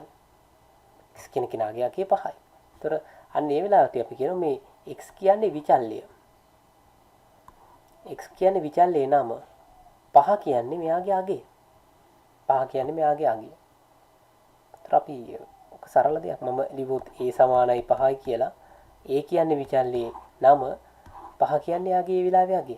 මම ඊට පස්සේ ලියනවා a = 10යි කියලා. දැන් ඒගේ අගය 5 නෙමෙයි. විචල්්‍ය කියන්නේ ඒකයි. යාගේ අගය ආයෙ වෙනස් වෙන්න පුළුවන්. මම ඊළඟ ලියනවා a = 50යි කියලා. දැන් ඒගේ අගය 50යි. දැන් ඒගේ අගය 50යි. ඒතර විචල්්‍යයක් කියන්නේ අපි తాවකාලිකව දත්ත ගබඩා කරලා තියාගන්න පාවිච්චි කරන ඒකකයක්. తాවකාලිකව පරිගණකය තුලත් එහෙමයි. පරිගණකය තුල නම් මේක විචල්්‍යයක් කියලා කියන්නේ తాවකාලිකව දත්ත ගබඩා කරන්න පාවිච්චි කරන මතක ඉඩක්. මතක ඉඩක්. මෙමරි ලොකේෂන් එකක්. එතකොට ඒ මතකයේ තුල ඒ වෙලාවේ කිසියම් දත්තයක් ගබඩා වෙලා තියෙනවා. මතක ඉඩක් තුල. ඒතර මතක ඉඩට තමයි අපි විචල්්‍යයක් කියලා කියන්නේ. හැබැයි යාගේ විටින් විට වෙනස් වෙන්න පුළුවන් මේ මතක ඉඩ. දැන් ඔයගොල්ලෝ දන්නවා පරිගණකය තුල මතකය කියලා කියන්නේ මොකක්ද කියන එක ඇහුවොත් අමුතුවෙන් හොයන්න ඕනේ නැහැ. පරිගණකයේ මතකය කියන්නේ හાર્ඩ් ඩිස්ක් එක නෙමෙයි RAM එක. එහෙනම් පරිගණක වැඩසටහනකදී විචල්්‍යයක් කියලා කියන්නේ RAM එකෙන් වෙන් කරලා තියෙන ඉඩක්. ඒ ඉඩ ඇතුලේ කිසියම් සංඛ්‍යාවක් ගබඩා කරලා තියාගන්න පුළුවන්. ඒක තමයි විචල්්‍යයක් කියලා කියන්නේ. හරි. එතකොට අපි යන්නේ මතක ඉඩට නමක් දෙනවා. මෙන්න මේ වෙලාවට ඒ නම A. ඒ මතක ඉඩේ නම A.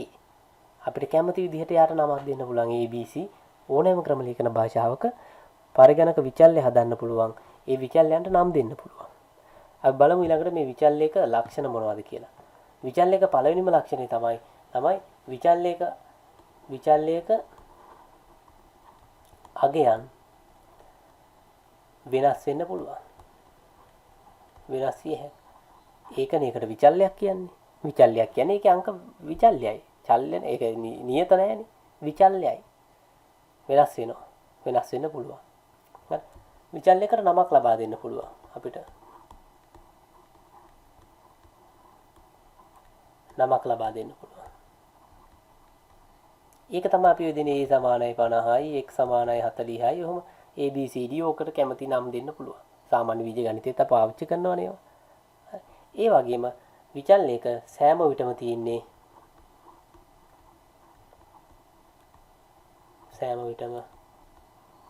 අවසන් වරට ලබා දීපු වගේ විතරයි.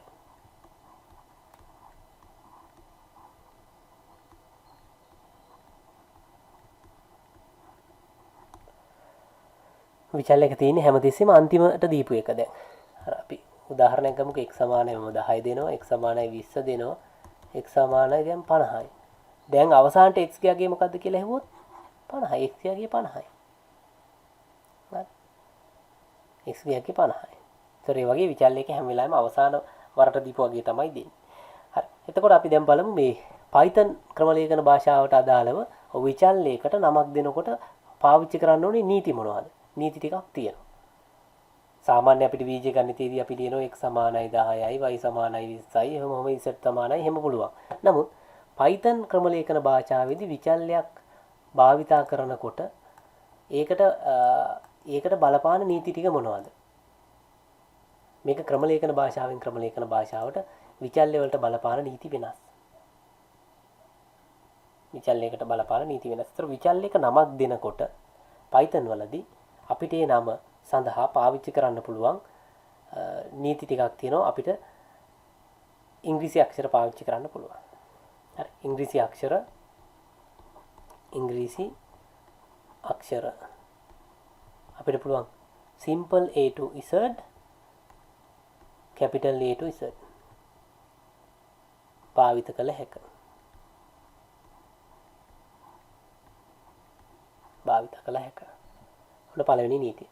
විචල්‍යයකට නම් දෙන්න අපිට ඉංග්‍රීසි හෝඩියේ simple a ඉඳන් z දක්වා capital A ඉඳන් z දක්වා පාවිච්චි කරන්න පුළුවන්.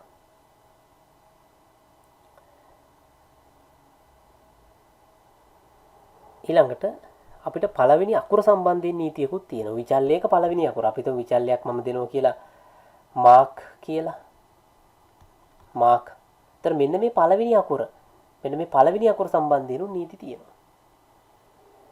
පළවෙනි අකුර සම්බන්ධයෙන් නීති. පළවෙනි අකුර සම්බන්ධයෙන් නීති තමයි විචල්‍යයක පළවෙනි අකුර මෙන්න මේ ටිකෙන් එකක් වෙන්න ඕනේ. හරි. පළමු අකුර simple A ඉඳන් z වෙනකම් capital A ඉඳන් z වෙනකම් හෝ underscore සලකුණ. මොකක්ද underscore කියන්නේ? keyboard එකේ තියෙන ඔය සලකුණ. dash එක නෙමෙයි. ඉරේ මැද්දෙන් ගහන එක නෙමෙයි. මේ යට මට්ටමින් ගහන සලකුණට අපි කියනවා underscore සලකුණ කියලා.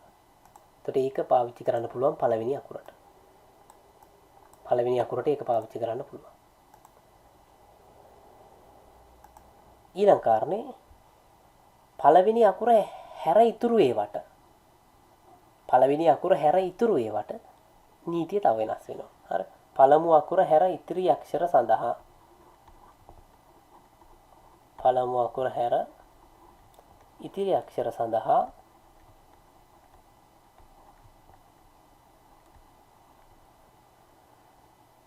අපිට capital A to z, simple A to z, underscore සහ ඉතුරු අකුරු වලට අපිට බිංදුවේ ඉඳන් 9 වෙනකන් ඉලක්කම් භාවිත කරන්න පුළුවන්.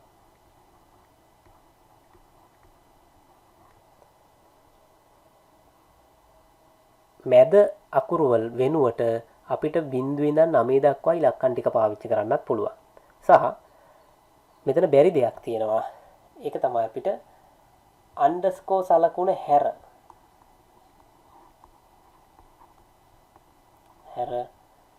හිස්තැන් හෝ කිසිදු විරාම ලක්ෂණයක්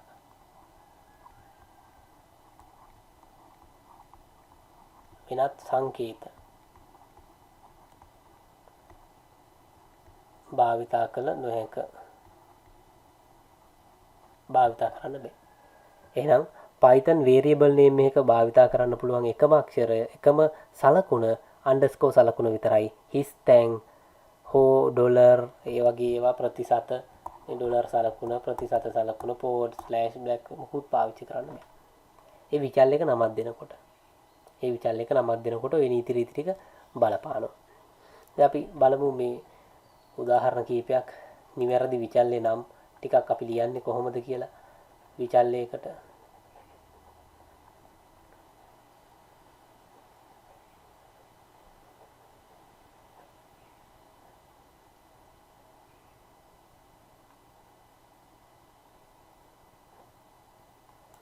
හරි අපි විචල්්‍ය කීපයක් අපි බලමු ඒවා නිවැරදිද වැරදිද කියලා. අපි ගත්තොත් මේ විදිහට අපිට මාක් සමානයි 20යි. කොහොම ලියන්න පුළුවන් මේ ආර්කේ ප්‍රශ්නයක් නැහැ. මාක් ලියන්න පුළුවන්. හරි. my name කියලා මෙහෙම ලිව්වොත් මොකද? හිස්තැන් භාවිතා කරන්න බෑ. එහෙනම් මේක වැරදි. හරි. මට මෙහෙම ලියන්න පුළුවන්. මෙහෙම ලියන්න පුළුවන්ද? underscore city පුළුවන්. පළවෙනි අකුර underscore එක වෙන්න පුළුවන්. මේ විදිහට ලියන්න පුළුවන්ද? 9 class බෑ. පළවෙනි අක්ෂරයට අපිට අංකයක් භාවිතා කරන්න හැකියාවක් නැහැ. ඒකත් වැරදි.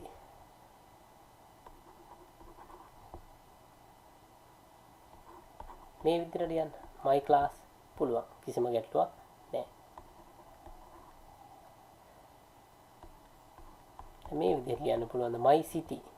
අපි ඩෑෂ් එක පාවිච්චි කරන්න බෑ. underscore එක විතරයි පාවිච්චි කරන්න පුළුවන්. මේක වැරදි. හරි. මම මෙහෙම ලියනවා. එක underscore එකයි තව underscore එකයි. name. මේක ගැන මොකද හිතෙන්නේ? හරිද වැරදිද? මේක හරි.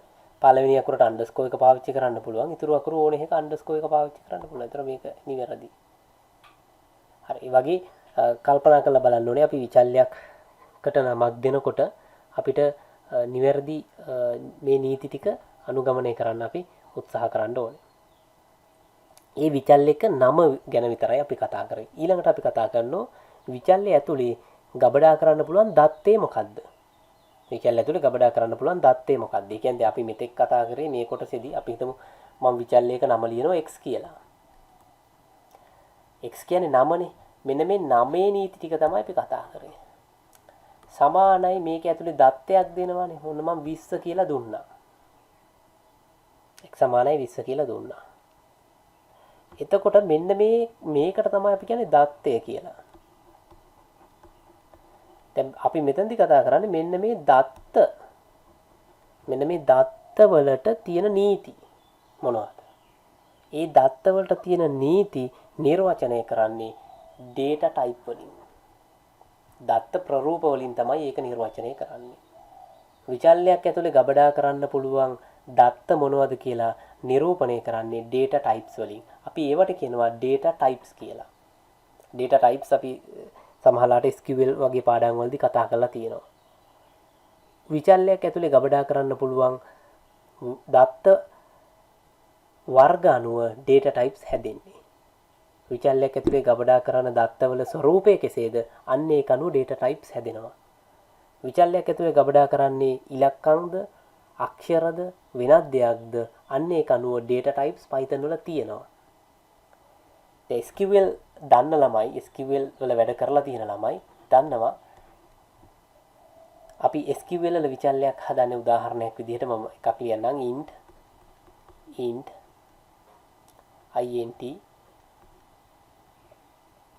මේ පැත්තෙන් ලියන්නකො තේරෙන්න හරි int mark හරි ඔය විදිහට අපි ලියන්නේ int mark හරි ඒ විදිහට ලියන්න. එහෙම නැත්නම් අපි උදාහරණයක් විදිහට ගත්තොත් නෑ පොඩ්ඩක් ඉන්න මම මේක ගන්නම් මෙතන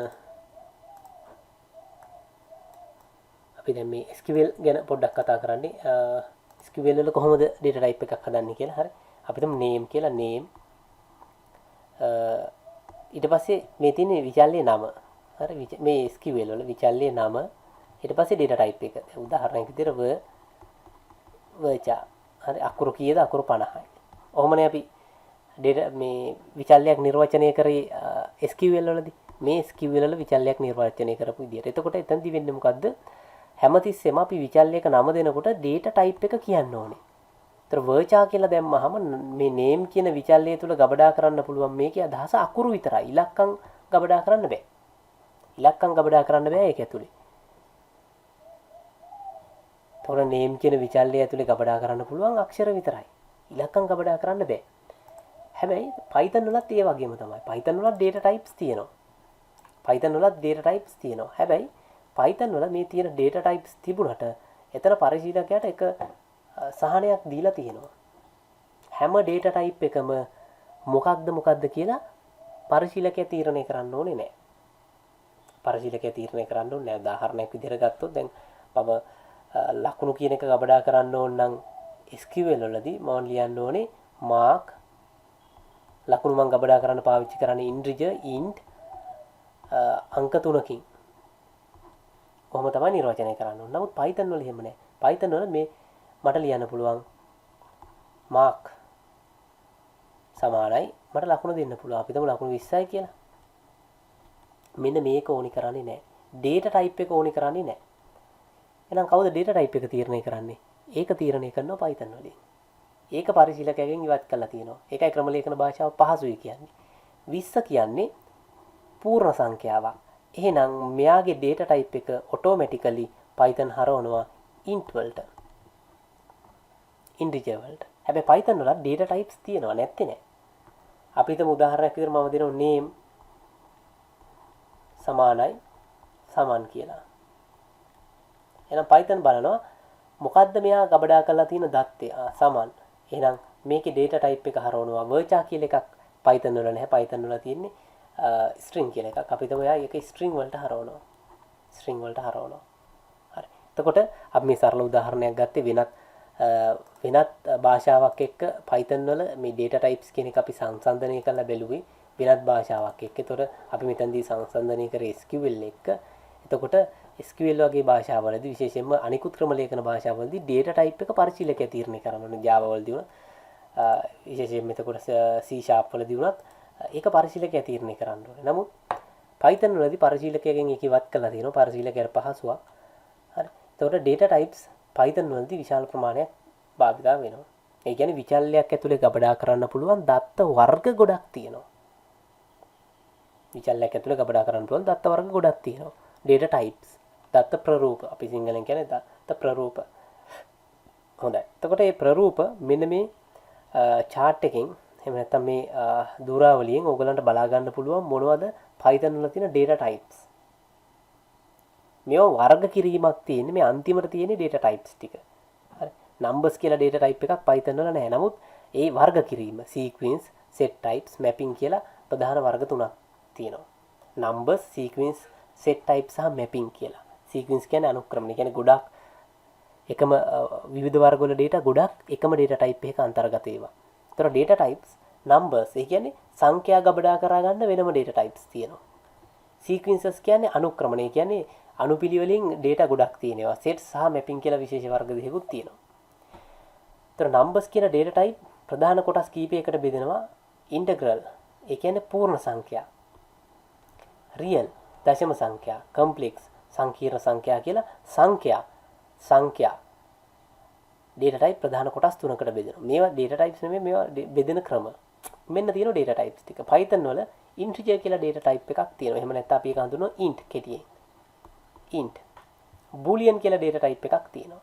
එහෙනම් Python වල තියෙන data types ටික තමයි මේ integer තියෙනවා, boolean තියෙනවා, භාග සංඛ්‍යා සඳහා, දශම සංඛ්‍යා සඳහා float කියලා එකක් තියෙනවා. ඊට පස්සේ complex කියලා data type එකක් තියෙනවා. මේකත් data type එකක්. ඔන්න Python වල තියෙන සංඛ්‍යා data types ටික. data types එතකොට ඔයගොල්ලන්ට පේනවා 1යි 2යි 3යි 4ක් තියෙනවා. integer කියලා දෙයක් තියෙනවා, boolean තියෙනවා, float තියෙනවා, complex තියෙනවා. ඒ සංඛ්‍යා සඳහා එහෙනම් සංඛ්‍යා සඳහා data types 4ක් තියෙනවා Python වල. ඊළඟට බැලුවොත් අපි sequences කියලා කියන්නේ එක අපි හිතමු x කියලා ගන්නවා මම විචල්‍යයක්. x සමානයි 10යි කිව්වොත් මේකේ තියෙන එක දත්තයයි. හැබැයි Python වල තියෙන විශේෂ data types වර්ගයක් x සමානයි මට කියන්න පුළුවන් මේ විදිහට. 10කම 20කම 30කම 50කම ওই විදිහට. නෑ x ට තමයි මේ ඔක්කොම අයිති. x කියන විචල්‍යයට උත්තර ගොඩක් එහෙම නැත්නම් අගයන් ගොඩක් තියෙනවා. අනේවට කියනවා සීක්වෙන්සස්. සීක්වෙන්සස් නැවත බෙදෙනවා වර්ග දෙකකට. ඉමියුටබල්, මියුටබල්. ඉමියුටබල් කියලා කියන්නේ මේ සීක්වෙන්ස් එකක් ඇතුලේ තියෙන මේ අගයක් දීපු අගයක් ඉවත් කරලා වෙනත් අගයක් අරන් ඉන්න බෑ. අපි හිතමු මෙන්න මම x සමානයි මේ වගේ data type එකක් හදාගත්තා. ඉමියුටබල් කියන්නේ මේ 20 කියන එක අයින් කළා මට 10 කියන සංඛ්‍යාව මෙතනට ගෙනත් දාන්න බෑ. අන්න ඒවට අපි කියනවා ඉමියුටබල්. ඒ වගේම ඒක බෙදෙනවා මියුටබල් කියලා. ඉමියුටබල්, මියුටබල්. ඒතර මියුටබල් කියන්නේ මෙන්න මේ 20 තියෙන තැනට මට වෙන සංඛ්‍යාවක් ගෙනත් දාන්න පුළුවන්. ඒ සරල උදාහරණයක් ගත්තොත් මිනිස්සුන්ගේ ඇඟේ තියෙන කොටසුත් ඉමියුටබල් සහ මියුටබල් කියලා කොටස් වලට අපිට වෙන් කරන්න පුළුවන්. ඉමියුටබල් කියන්නේ ප්‍රතිස්ථාපනය කර නොහැකි කොටස්. මියුටබල් කියලා ගත්තොත් අපිට ප්‍රතිස්ථාපනය කළ හැකි කොටස්. දැන් උදාහරණයක් විදිහට රුධිරයේ මියුටබල්. මේ උදාහරණයත් එක්ක මම කතා කරන්නේ. ඒ කියන්නේ මිනිස්සෙක්ට රුධිරය දෙන්න පුළුවන්. ඇඟේ තියෙන රුධිරය වෙනුවට දෙන්න පුළුවන්. මිනිස්සෙක්ට S2 වෙනුවට S2ක් බද්ධ කරන්න පුළුවන්. ඒතර heart එක මියුටබල්. ඇයි? වෙන දැන් ලෝකෙ හිම බද්ධ කරලා තියෙනවනේ. වෙනත් පුජ්‍යලයන්ගේ හදවත් බද්ධ කරන්න පුළුවන්. ඒතර පෙනහළු මියුටබල්. දැන් මොලේ වගේ එකක් තාම මං හිතන්නේ මියුටබල්. මොලේ තාම බද්ධ කරන්න බෑ. වෙන මිනිස්සෙක්ගේ මොලයක් අරගෙන ඉන්න මිනිස්සෙක්ට බද්ධ කරන්න බෑ. අන්න ඒ වගේ ඉමියුටබල්. ඒතර මෙතනදිත් අපි එකයි කියන්නේ. ඒතකොට තියෙන දත්තයක් වෙනුවට ඒතන්ටම වෙන දත්තයක් ගෙනහලා දාන්න බැයි නම් ඉමියුටබල්. එකක් ගෙනහලා දාන්න පුළුවන් නම් අපිට ඒක මියුටබල්. ඒතර ඉමියුටබල් ඒවා අපිට බෙදෙනවා ස්ට්‍රින්ග් කියන්නේ data type එකක්. tuple කියන්නේ data type එකක්. ඒතර A level මට්ටමේදී අපි bytes ගැන කතා කරන්නේ නැහැ. හරි. ඊට පස්සේ mutable වලදී අපි A level මට්ටමේදී කතා කරනවා list කියන එක ගැන අපි කතා කරනවා. ඊළඟට set types කියලා data types වර්ගයක් තියෙනවා. ඒක විශේෂ වර්ගයක්. ඒතර sets කියන්නේ Python වලදී data type එකක්. data type එකක්. ඒතර 3 4යි string 5යි 6යි list 7යි sets 8යි. එහෙනම් අපි 8යි සහ mapping කියලා අපි විශේෂ data type වර්ගයක් ගැන කතා කරනවා 9යි. එහෙනම් අපි Python වලදී data types වර්ග 9ක් ගැන කතා කරනවා. හරි. integer ගැන කතා කරනවා, boolean ගැන කතා කරනවා, float ගැන කතා කරනවා, complex ගැන කතා කරනවා, string, tuple, list, sets, dictionary. ඔය 9 ගැන කතා කරනවා. ඔය තමයි Python වල තියෙන අපි භාවිතා අපිට අදාළ වෙන මූලික data types වර්ග ටික. හොඳයි අපි දැන් මෙතනදී කතා කරමු Python වලදී භාවිතා කරන number එහෙම නැත්නම් numeric data types ටික. ඒත් අපි කලින් දැන් කතා කරා අපි එතනදී පූර්ණ සංඛ්‍යා සඳහා int boolean භාවිතා කරනවා අපි තාර්කික එහෙම නැත්නම් true සහ false අගයන් සඳහා float පාවිච්චි කරනවා complex පාවිච්චි කරනවා. ඒතර මොනවද මේ data types හතර කියලා අපි බලමු සංඛ්‍යා සඳහා එහෙම නැත්නම් ගණිතමය අගයන් සඳහා Python වලදී භාවිතා කරනවා. ඒතර int කියන්නේ පූර්ණ සංඛ්‍යා. ඒ කියන්නේ දශම නැති සංඛ්‍යා සඳහා තමයි Python වලදී පාවිච්චි කරන්නේ. අපි මේ ප්‍රෝග්‍රෑම් එක ඇතුලේ මේ අපි හදලා බලමු. උදාහරණයක් විදිහට මම ගන්නවා x සමානයි 20යි. ඒතර 20 කියන්නේ පූර්ණ සංඛ්‍යාවක් නේ. එහෙනම් x ගේ අගය මෙතනදී 20 නිසා Python වලින් මේක හරවනවා පූර්ණ සංඛ්‍යාවකට. හරි. ඒතර 20 කියන එක print වෙනවා. දැන් මම කලිනුත් ඔයගලන්ට කිව්වා x සමානයි 20 කියලා දුන්නට මම මෙතන කොහෙවත් මෙයාගේ data type එක ගැන සඳහනක් කරලා නැහැ. එහෙනම් කොහොමද මේක int කියලා කියන්නේ? අපිට ඒකත් බලා ගන්න පුළුවන්. මම type print කර ගන්නවා. මට පුළුවන් Python වල විධානයක් තියෙනවා අපිට type කියන එක. හරි. print කර ගන්නවා type එක කාගේද x ගේ. x ගේ type එක මම print කරගත්තාම හරි. ඒතර ඔයගලන්ට එනවා class එක class int කියලා. හරි. එහෙනම් class int මම මේ හොයන්න කියන්නේ type එක x ගේ. x ගේ type එක කියන්නේ data type එක. එතකොට int. එහෙනම් මේ තියෙන්නේ int එකක්. x සමානයි 20 කියන්නේ int එකක්. හරි. එතකොට Python වලදී අපිට ඔය වගේ පූර්ණ සංඛ්‍යා විචල්්‍ය සඳහා භාවිතා කරන්න පුළුවන්. ඒ වගේම boolean කියන්නේ අපි හිතමු electricity.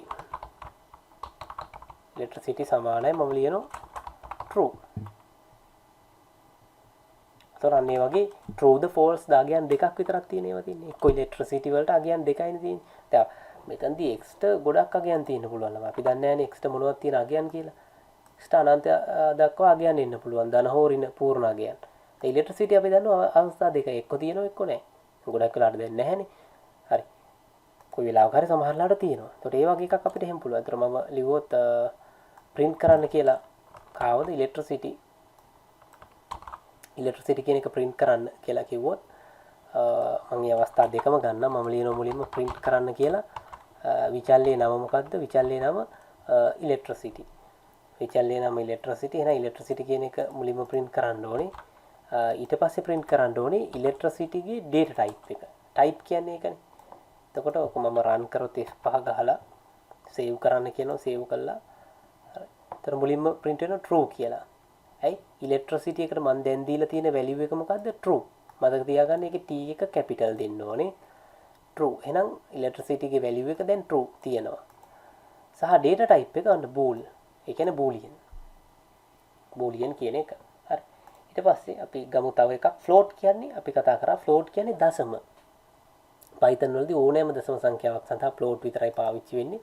අපි බලමු කොහොමද float එකක් අපි මේ හදාගන්නේ කියලා. අපි ගත්තොත් මේ ප්‍රෝග්‍රෑම් එකෙන් මම මේ 20 කියන එක 20.5 කරනවා. 20.5 කළා මම කියනවා print කරන්න කියලා. print කරන්න x ව ඒ වගේම මට print කරලා දෙන්න type එක කාගේද x ගේ. x ගේ type එක. ඒ කියන්නේ data type එක. හරි. එතකොට ඔයගලන්ට පේනවා දැන් මම print කරලා තියෙනවා 20.5 යාගේ data type එක float. හැබැයි මම කොහෙවත් මෙතන සඳහනක් කරලා තියෙනවද ළමයි මේකේ x ගේ අගය float කියලා? නෑ x ගේ අගය float කියලා සඳහන් කරලා නෑ. Python තමයි ඒක තීරණය කරන්නේ. ඒක පරිශීලකයාගේ වැඩක් නෙමෙයි පරිශීලකයාට පහසුවක් කරලා දීලා තියෙන්නේ. හරි. ඊළඟ එක මේ complex කියලා data types වර්ගයක් Python වලදී භාවිත වෙන විශේෂ data types වර්ගයක්. උදාහරණයක් විදිහට ගත්තොත් ඔයගොල්ලෝ calculators වල එහෙම දැකලා ඇති විශාල සංඛ්‍යා ලියනකොට මේ e අකුරක් එනවා. ඒතර මේ e අකුර කියන්නේ ළමයි 10 බල කියන එක. 10 බලයක්. ඒතර ඒකත් මේ Python වලදී භාවිත කරන්න පුළුවන්. අපි උදාහරණයක් විදිහට මම ලියුවොත් 2.2 e 3. මොකද්ද මේකේ අදහස? මේක සරලව මට ලියන්න පුළුවන් මෙහෙම 2.2 වැඩි කිරීම 10 තුන්වෙනි ඵලය. කීයද උත්තරේ? 2200යි. Python වලත් අපිට ওই වගේ සංකීර්ණ විද්‍යාත්මක අංකණය වගේ තුන්වෙනි පාඩමේදී මේ වගේ තැන්වලදී කතා කරලා තියෙනවා. අපි තමයි y කියලා විචල්‍යයක් ගන්නවා. y සමානයි 2.2 e 2.2 e 3. අපි අර හදපු එක මම කියනවා print කරන්න කියලා y ව. print කරන්න y ව. හරි. ඊතර මට එනවා 2200යි දශම බිංදුවයි. දශම බිංදුව කියන්නේ මොකද මෙතන දශම තියෙන නිසා මෙයාගේ data type එක float වලට හැරෙනවා. ඒ දශම තියෙන නිසා. මොකද අපි මේක මෙන්න මේ සංඛ්‍යාව තමයි මේ වැඩි කරලා තියෙන්නේ. 2.2 වැඩි කිරීම 10 තුන්වෙනි බලය. ඒතර 2200යි දශම බිංදුවක් විදිහට එන්නේ මෙතන දශම දෙකක් තියෙන නිසා. එතකොට data type එක float වලට හැරෙන හින්දා දශම එකක් අපිට පෙන්නනවා. දැන් අපි උදාහරණයක් විදිහට අපි අරන් බැලුවොත් දැන් මෙයාගේ type එකත් අපි y ගේ data type එක print කරලා බැලුවොත් print type එක y ගේ අපි y ගේ type එක අපි print කරගත්තොත් දෙයාගේ පෙන්නන්නේ float තමයි පෙන්නන්නේ. ඇයි float වෙන්නේ? මොකද මෙතන මෙන්න මේ ගණිත කර්මයේ තියෙන නිසා. හැබැයි data type එක යාගේ complex. මේ ගණිත කර්මයේ තියෙන නිසා අපිට float එකකට convert කරලා තමයි පෙන්නන්නේ. හරි. එතකොට මේ තියෙන්නේ මූලික Python වලදී භාවිත වෙන සංඛ්‍යා සඳහා භාවිත වෙන data types ටික. සංඛ්‍යා සඳහා භාවිත වෙන data type ටික.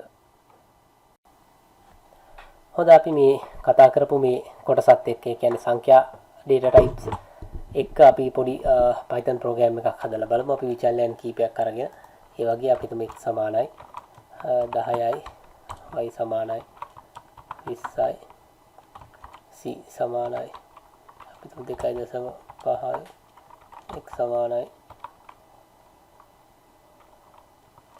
2.2 2.3 අපි ගමු e 5 වගේ එකක් අරගෙන හරි අපිට අපි තුමු z සමානයි ස්ථානවයි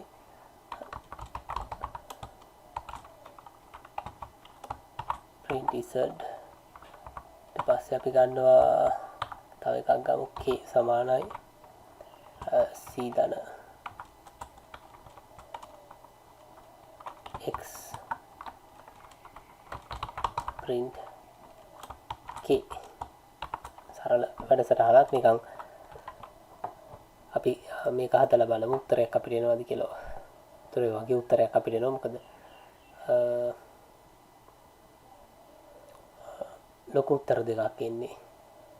x ධන y z සමානයි x ධන y අපි print කරනවා.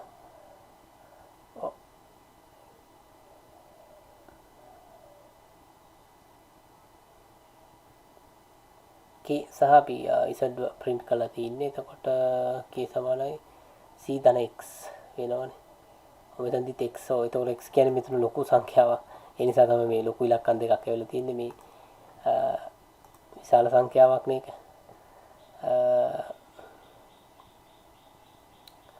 හරි අපි මෙතනට ගමු x නෙමෙයි අපි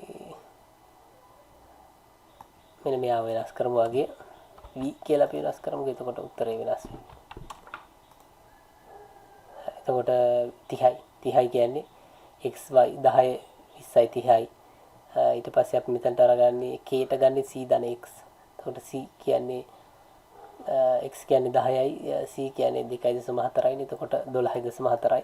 ඒ උත්තරය අපිට ඇවිල්ලා තියෙනවා. මේ බොහොම සරල දෙයක්. ඉතින් මට ඕනේ දැන් මෙන්න මේ ප්‍රෝග්‍රෑම් එකක් අපි සමහර කෙනෙක්ට කම්පියුටර් එකක් නැති කෙනෙක්ට මේක ගැටලුවක්. මොබයිල් ෆෝන් වල ඇප් තියෙනවා. මේකට ඒ ඇප් පාවිච්චි කරන්න පුළුවන්. එහෙම ඇප් එකකුත් පාවිච්චි කරගන්න බැරි කෙනෙක් ඉන්නවනම් Google Colabs වලට ගිහිල්ලා ඔයගොල්ලන්ට මෙතන මේ ප්‍රෝග්‍රෑම්ස් පුළුවන්. ඒතර මෙන්න මෙතන ක්ලික් කරාට පස්සේ අපිට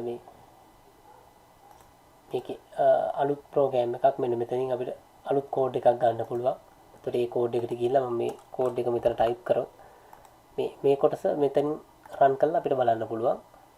එතකොට මේ එනවා අර උත්තරේ මේනවා 12.4. එතකොට ආයෙ අපිට තව කෝඩ් එකක් ගන්න ඕන නම් මෙතන කෝඩ්ස් වලට ගියාම අපිට ඒ ප්‍රෝග්‍රෑම් එක අරගෙන මෙතන පේස්ට් කරාට පස්සේ අපිට ඒක රන් කරලා උතනම උත්තරේ බලා ගන්න පුළුවන්. ඉතින් මේ හරියම ලේසි Google මේ Colabs පාවිච්චි කරලා අපිට Python codes run කරගන්න එක. මොකද සමහර ලාවට දැන් app දා ගන්නයි app වල ගොඩක් මන් දැකලා තියෙනවා සංකීර්ණයි. save කරන්න ඕනේ වෙන තැනකට යන්න ඕනේ ආයතනින්. ඉතින් එහෙම ඕනේ නැහැ මේක Google Colabs හරි ලේසි අපිට run කරලා බලන්න පුළුවන් අපේ program එක වැඩ කරනවද කියලා. හැබැයි ඒකට මේ Google Colabs වලට ඔයගොල්ලෝගේ Google account එකකින් log වෙලා ඉන්න ඕනේ. Google account එක කියන්නේ ඔයගොල්ලන්ගේ මොකක් හෝ Gmail එකක් හරි තියෙනවා නම් ඒකේ log වෙලා ඉන්න ගමන් මේකට ගිය ගමන් automatically මේකට login වෙනවා. ආයි username password ගහලා log වෙන්න ඕනේ නැහැ. ඔයගොල්ලෝ phone එකේ browser එකෙන් ඔයගොල්ලන්ගේ Google account එකට log වෙලා නම් ඉන්නේ. Google search කරලා Colabs ගියාට පස්සේ එතනට එන්න පුළුවන්. ඉතින් මේක හරි ලේසි. ඔයගොල්ලන්ට Python codes run කරලා බලන්න පුළුවන්.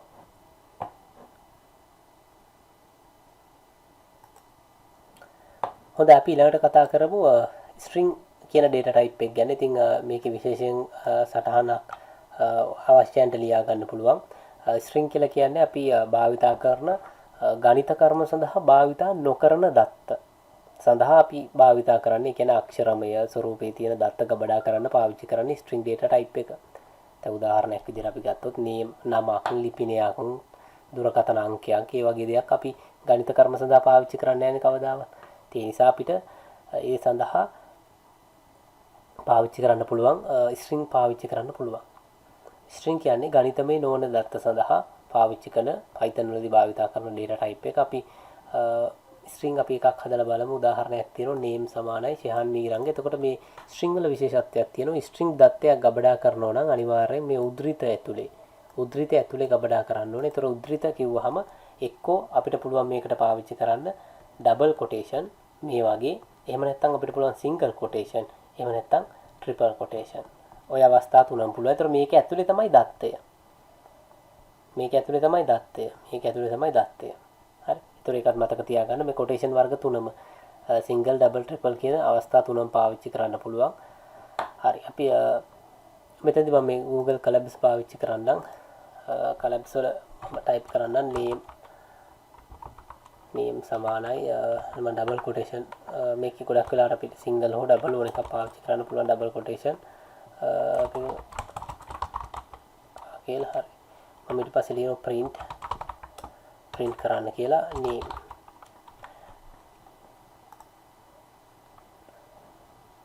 හරි එතකොට නම print වෙනවා මම කිව්වේ විචල්යක් මම අරගත්තා name කියලා ඒක ශ්‍රී ලංකා කියලා දුන්නා මම ඒක print කරා ශ්‍රී ලංකා කියලා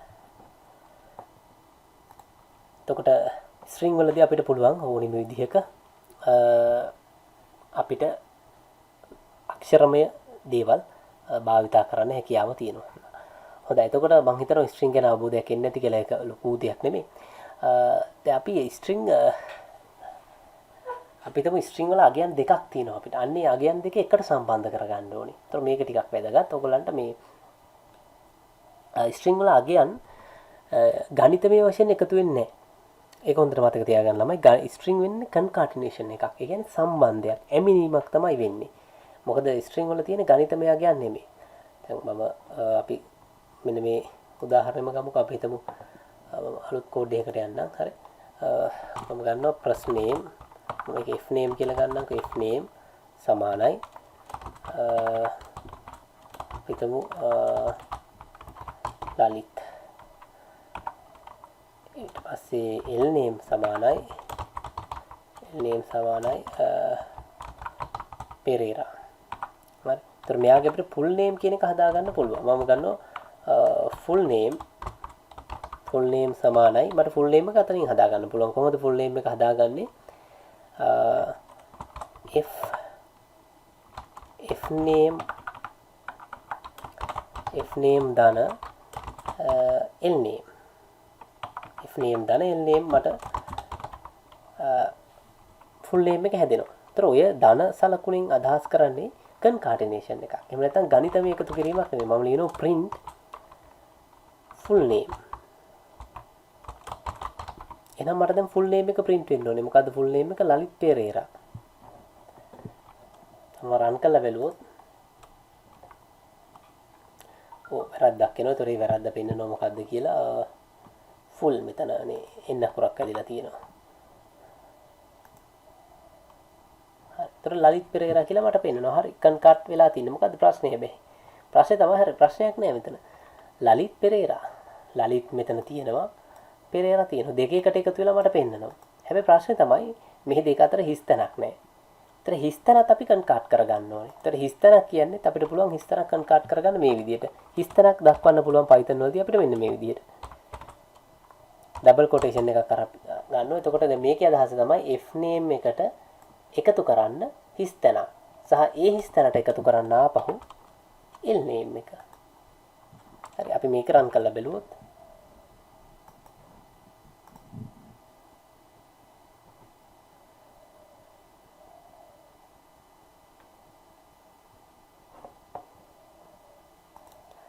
හොඳයි. ඒක අපිට හරි දැන් මේ විදිහට print කරලා පෙන්නනවා. ලලිත් පෙරේරා අර හිස්තැනත් එක්කම අපිට අතර මෙන්න මෙතනින් අපි කරලා තින්නේ හිස්තැනක් කන්කාට් කරලා. මොකද්ද? එකතු කරලා. හිස්තැනක් එකතු කරා f name එකට ඒකට එකතු කරා මේ සලකුණෙන් කියන කන්කාට් කරන්න l name එක. අතර බොහොම සරල දෙයක් අපි හිතන්දි කරේ. හරි මේකම අපිට ඉතින් අපේ Python program එකේ කම්පියුටර් පාවිච්චි කරන්න යන්න program එකේ කරන්නත් පුළුවන්. මම මෙතනදී මේ Google Colab එක පාවිච්චි කරේ. එහෙම නැති කට්ටියට මේක පාවිච්චි කරන්නත් පුළුවන්.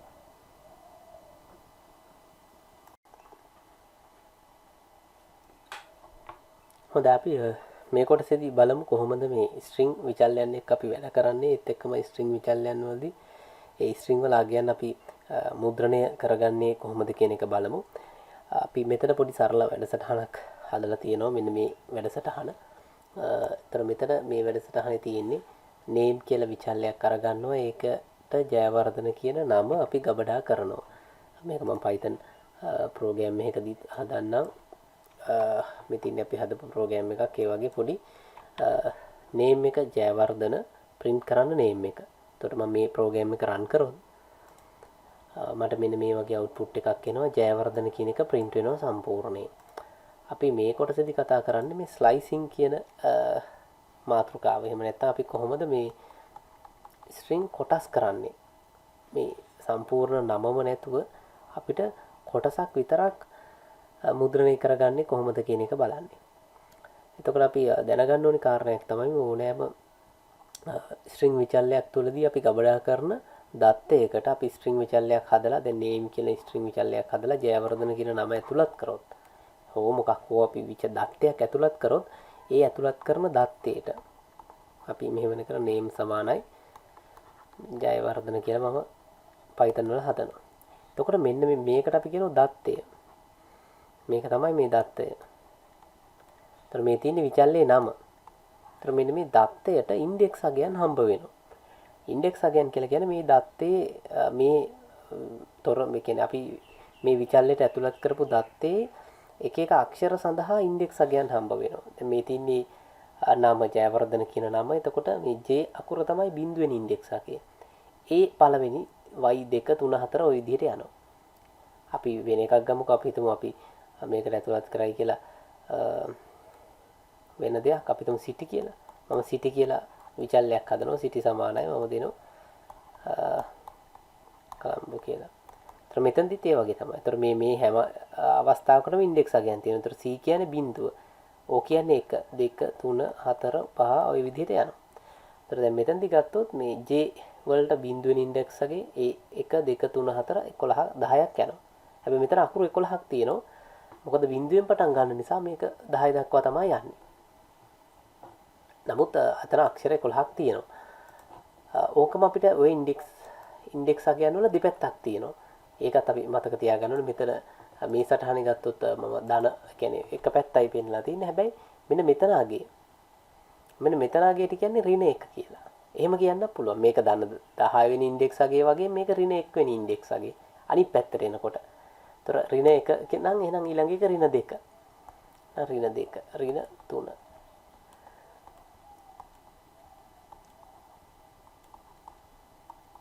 ඍණ 8, ඍණ 9, ඍණ 10 මේක ඍණ 11. අපිට ওই විදිහට ওই ඉන්ඩෙක්ස් අගයන් පාවිච්චි කරලා මේ ස්ට්‍රින්ග් එකක් ඇතුලේ තියෙන අක්ෂර කැමති විදිහට මුද්‍රණය කරගන්න පුළුවන්. අපි බලමු මේකේ මම මෙහෙම දුන්නොත් මුළු නමම print වෙනවා. ඒක අපි කලිනුත් බැලුවා. ජයවර්ධන කියලා print වෙනවා. අපි හිතමු මට ඕනේ ස්ලයිසිං වලදී අපි පාවිච්චි කරනවා කොටු වරහන්. ඒ කොටු වරහන් පාවිච්චි කරන්නේ අපිට මේ විචල්ලි කැමති කොටස මුද්‍රණය කරගන්න. print කරන්න name කියන විචල්ලේ කොටු වරහන් ඇතුලේ දෙන්න පුළුවන් අපිට ඕන ඉන්ඩෙක්ස් අගේ. අපි හිතමු බිඳුව කියලා. බිඳුව කියලා දුන්නොත් එහෙනම් print වෙන්න ඕනේ J අකුර. අපිට J අකුර විතරක් print වෙනවා. ඕකේ අනිත් පැත්ත ගත්තොත් මම කිව්වා ඍණ 11 කියන්නේ බිඳු මේකමනේ. එහෙනම් අපි ඍණ 11 කියලා දුන්නොත් ඒත් මට ඒ J අක්ෂරයම මුද්‍රණය වෙනවා. හරි. එතකොට මම දුන්නොත් ඉන්ඩෙක්ස් අගේ 10 කියලා මට එහෙනම් අන්තිම අකුර ඒ මුද්‍රණය වෙන්න ඕනේ. හරි මට මේ මුද්‍රණය වෙනවා. ඉතින් මේ විදිහට තනි ඉන්ඩෙක්ස් අගයක් අපිට මුද්‍රණය කරගන්න පුළුවන් ওই විදිහට. තනි ඉන්ඩෙක්ස් අගයක් අපිට මුද්‍රණය කරගන්න පුළුවන්. හරි. මේකට අපි කියනවා ස්ලයිසිං කියලා. අපිට එක අක්ෂරයක් වගේ එකක් මුද්‍රණය කරගන්න පුළුවන්. ඒතර මෙන්න මේ ඕගලන්ට අවශ්‍ය කට්ටියට සටහනක් විදිහට මේක හදාගන්න පුළුවන්. එතකොට අපි තනි ඉන්ඩෙක්ස් අගයක් අවශ්‍යයි නම් අපිට මෙන්න මේ ක්‍රමේ පාවිච්චි කරන්න පුළුවන්. print name කොටු වරහන් ඇතුලේ ඒ මුද්‍රණය වෙන්න ඕනේ ඉන්ඩෙක්ස් අගය. ඒතර හැමුණොත් මෙතන print වෙන්නේ J කියන එක විතරයි. දැන් මෙන්න මෙතනදි ගත්තොත් අපි කොටු වරහන් ඇතුලේ මම 2 දීලා තියෙනවා. දැන් 2 කියන්නේ අපි දන්නවා බිංදුව 1 2. එහෙනම් y අක්ෂරේ මුද්‍රණය වෙන්න ඕනේ මෙතනදී. හරි. ඒ වගේම ස්ලයිසිං වලදී පරාස පාවිච්චි කරන්න පුළුවන්. ඒතර ස්ලයිසිං එකක මෙන්න මේ මෙහෙම පරාසයක් අපිට පාවිච්චි කරන්න පුළුවන්. ඒක හොඳට මතක තියාගන්න ඕන. ස්ලයිසිං කරන්න අපි කොටු වරහන් දැම්මට පස්සේ මෙන්න මෙතන අපිට start value එක දෙන්න පුළුවන්. පටන් ගන්න value එක. ඊට පස්සේ dot සලකුණක් මෙතන අපිට end value එක දෙන්න පුළුවන්. start.end සහ තව මේ colon සලකුණක් තියලා අපිට step කියන එකක් දෙන්න පුළුවන්. step එක අපි එකට කියනවා පියවර. අපිට ඕන මේ start එක විතරක් දාන්න පුළුවන්, end එකත් එක්ක දාන්න පුළුවන්, ඕන step එකත් එක්ක දාන්න පුළුවන්. ඒ කියන්නේ slicing ඇතුලේ දැන් අපි කලින් කරේ slicing එක name කොටු වරහන් ඇතුලේ බිඳුව. ඒතර මෙතන තියෙන්නේ start එක end එක මොකුත් එහෙම නැහැ, එකයි පාවිච්චි කරන්නේ. නම් බිඳුව වෙන එක print වෙනවා. ඕක අපිට පුළුවන් පරාසයක් දෙන්න. name අන්න එතනදී start එක සහ end එක. name 2 ඉඳන් 4 දක්වා. දැන් 2 ඉඳන් 4 දක්වා අකුරු විතරක් මුද්‍රණය වෙනවා. ඔකට අපි කියනවා start එකයි end එකයි. එහෙම පාවිච්චි කරන්න පුළුවන්. start එකයි end එකයි. හරි. අපි ඒතර ඒක තමයි මේ තියෙන්නේ. 2 ඉඳන් 4 දක්වා. name එකේ 2 ඉඳන් 4 දක්වා. ඒතර අපි ඒක මුද්‍රණය වෙන විදිහත් බලමු. 2 ඉඳන් 4 දක්වා කිව්වහම කොහොමද මුද්‍රණය වෙන්නේ? හරි. ඒතර අපිට ඕනේ name නමේ දෙවෙනි ඉන්ඩෙක්ස් එකේ ඉඳන් 4 දක්වා. හැබැයි 4 දක්වා කිව්වහම අපිට 4 වෙනි එක මුද්‍රණය වෙන්නේ නැහැ. YA විතරයි අපිට ඇවිල්ලා තියෙන්නේ. හරි. අපි මේකට ගිහින් බලමු. එතකොට YA කියන්නේ කොතනද? Y කියන්නේ අපි කිව්වේ 2 ඉඳන් 4 දක්වානේ. Y කියන්නේ 2. A කියන්නේ 3. එහෙනම් 4 මුද්‍රණය වෙලා නැහැ. එහෙනම් මෙතනදී උත්තරේ විදිහට අපිට එන්නේ 2 ඉඳන් 4 දක්වා කිව්වොත් y සහ a විතරයි. ඒකට හේතුව මේ start end අපි දැක්කුවොත් start එකයි end එකයි හරියට දැක්කුවොත් end වෙන නම්බරයට අදාළ දත්තේ පෙන්වන්නේ නැහැ. මොකද end වෙන්නේ 4 න්නේ. ඒතර 4 වෙනි එක අපිට පෙන්වන්නේ නැහැ. මොකද්ද 4 වෙනි එක w. w පෙන්වන්නේ නැහැ. හරි. එතකොට එහෙම අපිට දෙන්න පුළුවන් පරාසය. ඒතර මතක තියාගන්න පරාසයේ start එකයි end එකයි දෙකම පෙන්වුවොත් start එකයි end එකයි දෙකම පෙන්වුවොත් end එකට අදාළ දත්තේ පෙන්වන්නේ නැහැ. end එකට අදාළ දත්තේ පෙන්වන්නේ නැහැ. ඒක හොඳට මතක තියාගන්න. හරි. ඊළඟට අපි බලමු මෙන්න මෙහෙම. දැන් මේකේ තියෙනවා 7 කියලා තියෙනවා print කරන්න 7 ඉඳන් end එක දීලා නැහැ. end එක දීලා නැහැ කියන එකේ අදහස තමයි මෙතනට යනකම් අවසානයේ දක්වා කියන එක. end එකක් දෙන්නේ නැහැ කියන එක කියන්නේ start එක දීලා කෝලන් සලකුණ දීලා හැබැයි end එක දීලා නැහැ. හරි අපි ඒක හදලා බලමු මේ විදිහට. අපි විදිහට දෙනවා start එක කියලා 2. අපි හිතමු start එක ගන්නවා කියලා අපි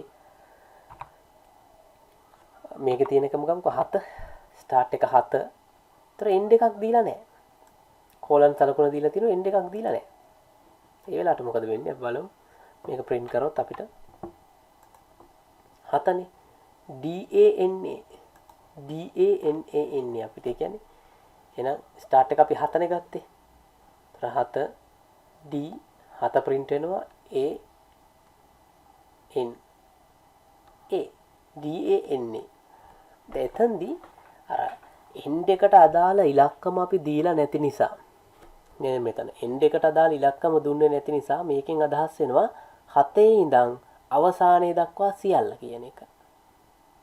එතකොට අපිට එන්නේ DANA 7 සිට අවසානයේ දක්වා සියල්ල. සියලු අක්ෂර මුද්‍රණය වෙනවා.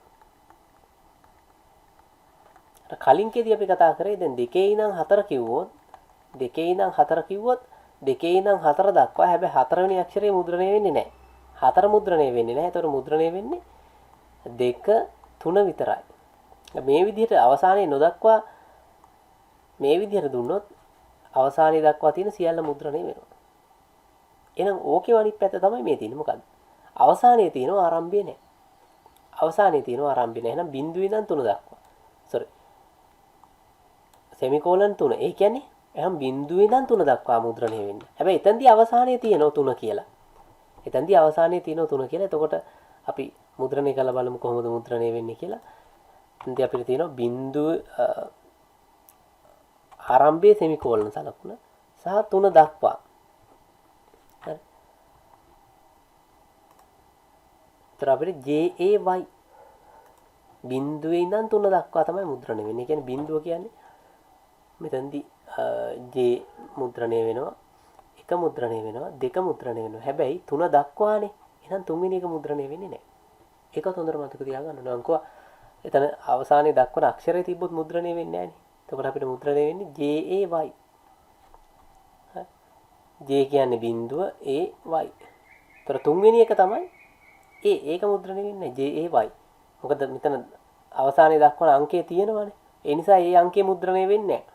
ආරම්භයේ ඉඳන් හරි. එතකොට අපිට මුද්‍රණය වෙන්නේ ආරම්භයේ ඉඳන් ආරම්භයේ සිට අවසාන අගය දක්වා. ඒතර ඒ අවසාන අගය මුද්‍රණය වෙන්නේ නැහැ මතක තියාගන්න. හරි. ඒතර මෙහෙම දීලා තිබ්බොත් මොකද්ද වෙන්නේ? මේකේ ආරම්භක අගයකුත් නැහැ අවසාන අගයකුත් නැහැ නිකන් හරි. ඒක සමානයි මෙන්න මේකට. print sorry මේකට නෙමෙයි ඒක සමානයි වෙන්නේ අපි අර කලින් කරපු එකට print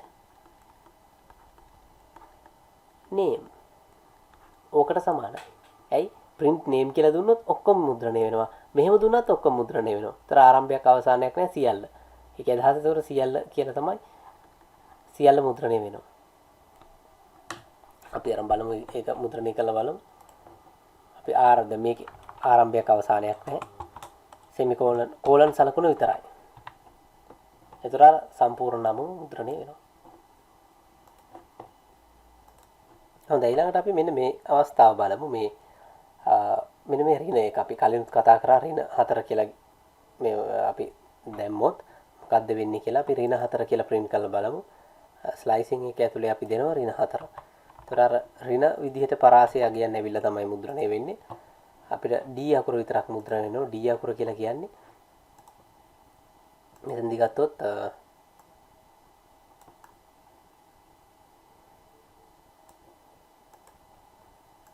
D අකුර මෙන්න මේ අකුර. ඒතර මම කිව්වා මෙතන ඍණ 1, ඍණ 2, ඍණ 3, ඍණ 4. එහෙනම් ඍණ 4ට අදාළ D එක. එහෙනම් D එක මුද්‍රණය වෙනවා. ඒතර ඒකට අදාළ වෙන්නේ ඍණ 4 කියන්නේ D අකුර මුද්‍රණය වෙන්නේ. අපිට කියන්න පුළුවන් ඕන ඍණ අපිට ඍණ ඉන්ඩෙක්ස් අගයන් මුද්‍රණය වෙනවා කියලා.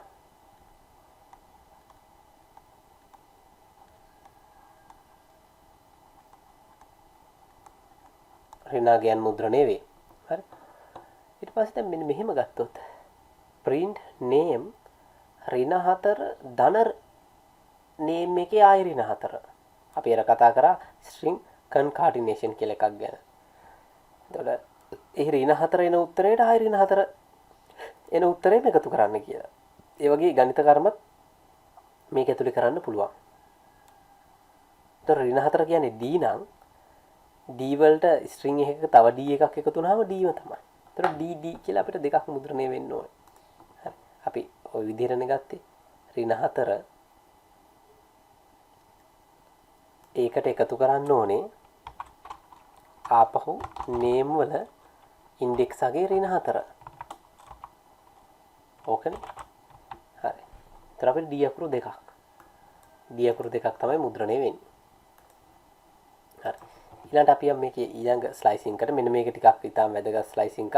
විභාගෙදී එහෙම අපි කීපවතාවක් වගේ අහපු ස්ලයිසිං එකක්. දැන් මම කිව්වා මේ ස්ලයිසිං වල පොඩි පැටර්න් එකක් තියෙනවා කියලා. මෙන්න මේකයි පැටර්න් එක. ස්ලයිසිං පැටර්න් එක. ස්ලයිසිං පැටර්න් එක තමයි මම කිව්වා start end. අපි ඒ ගැන කතා කරා. start එකේ end එක සහ step එක. පියවර. පියවර කියන්නේ මේ start එකයි end එකයි අතර තියෙන දත්ත කොහොමද පෙන්වන්න ඕනේ පියවර 1ද 2න් 2ද 3න් 3ද 5න් 5ද යන්නේ. හරි. ඒතර මෙතනදි ගත්තොත් අන්නේ තුනම තියෙනවා. start එක 2, end එක 6, පියවර 2. පියවර 2. ඒ කියන්නේ 2 ඉඳන් 6 දක්වා අක්ෂර 2කින් 2 පෙන්වන්න. ඒක තමයි මේකේ විස්තරය අපිට ගන්න පුළුවන්. 2 සිට 6 දක්වා අක්ෂර 2කින් 2 තමයි පෙන්වන්න ඕනේ. ඒ කියන්නේ එක දිගට පෙන්වන්නේ නැහැ. හරි.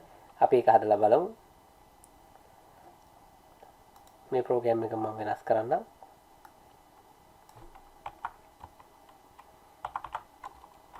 දෙකේ ඉඳන් 6 දක්වා 2කින් 2. අපි රන් කරලා බලමු උත්තරේ මොකක්ද එන්නේ කියලා. හරි අපිට එනවා YW. ඇයි YW වෙන්නේ? දෙකේ ඉඳන් 6 දක්වා 2කින් 2. ඇයි YW වෙන්නේ? හරි. ඒතර YW වෙන්න හේතුව අපි බලමු මෙතනදී. අපි මුද්‍රණය කරන්න කිව්වේ දෙකේ ඉඳන්. අපි මුද්‍රණය කරන්න කිව්වේ දෙකේ ඉඳන්. දෙකේ ඉඳන් කී දක්වාද? 6 දක්වා. මුද්‍රණය කරන්න කිව්වේ දෙකේ ඉඳන් මෙන්න මෙතනින් පටන් අරගෙන 6 දක්වා.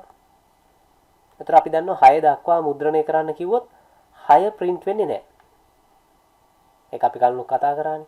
දෙකේ ඉඳන් 6 දක්වා මුද්‍රණය කරන්න කිව්වොත් 6 වෙනි අක්ෂරය මුද්‍රණය වෙන්නේ නැහැ. හැබැයි දෙකෙන් 2. එහෙනම් 2ට අදාළ y එයා මුද්‍රණය වෙනවා. දෙකෙන් දෙකනේ. එහෙනම් එයාව මගහැරලා ඊළඟ එක. ඒතර තමයි දෙකෙන් දෙක ඉන්නේ. 1 2 එහෙනම් ඊළඟ එක. මෙයා 1 මෙයා 2 එහෙනම් ඊළඟ එක. ඊළඟ එක W. මෙයා මුද්‍රණය වෙන්නේ නැහැ. W මුද්‍රණය වෙනවා. ඒතර මෙයා මගහැරලා දෙකක් කියන්නේ 1 2. R නේ මුද්‍රණය වෙන්න ඕනේ. හැබැයි R කියන්නේ නැවතුම. අපි දුන්නේ කොහොමද? 2 ඉඳන් 6 දක්වා දෙකෙන් දෙක. ඒතර 6 මුද්‍රණය වෙන්නේ නැහැ. R මුද්‍රණය වෙන්නේ නැහැ. එහෙනම් දැන්ට මුද්‍රණය වෙන්න තියෙන්නේ අපිට y මුද්‍රණය වෙනවා. A නෑ W මුද්‍රණය වෙනවා. ඒතර මෙන්න මේ දෙක තමයි අපිට print වෙන්නේ. එහෙනම් y සහ W තමයි අපිට මුද්‍රණය වුනේ.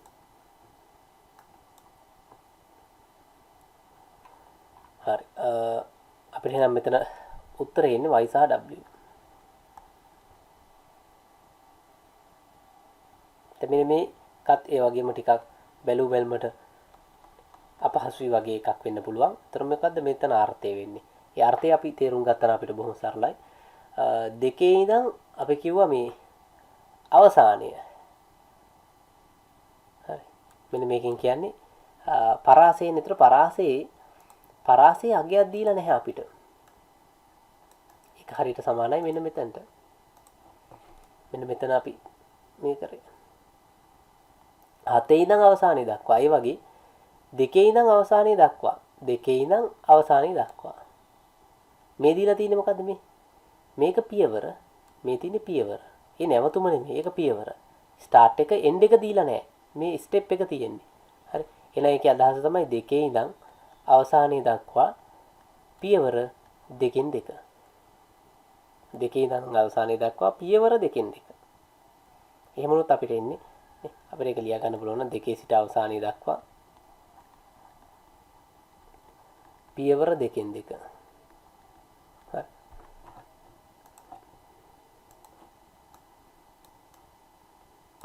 right අපි බලමු.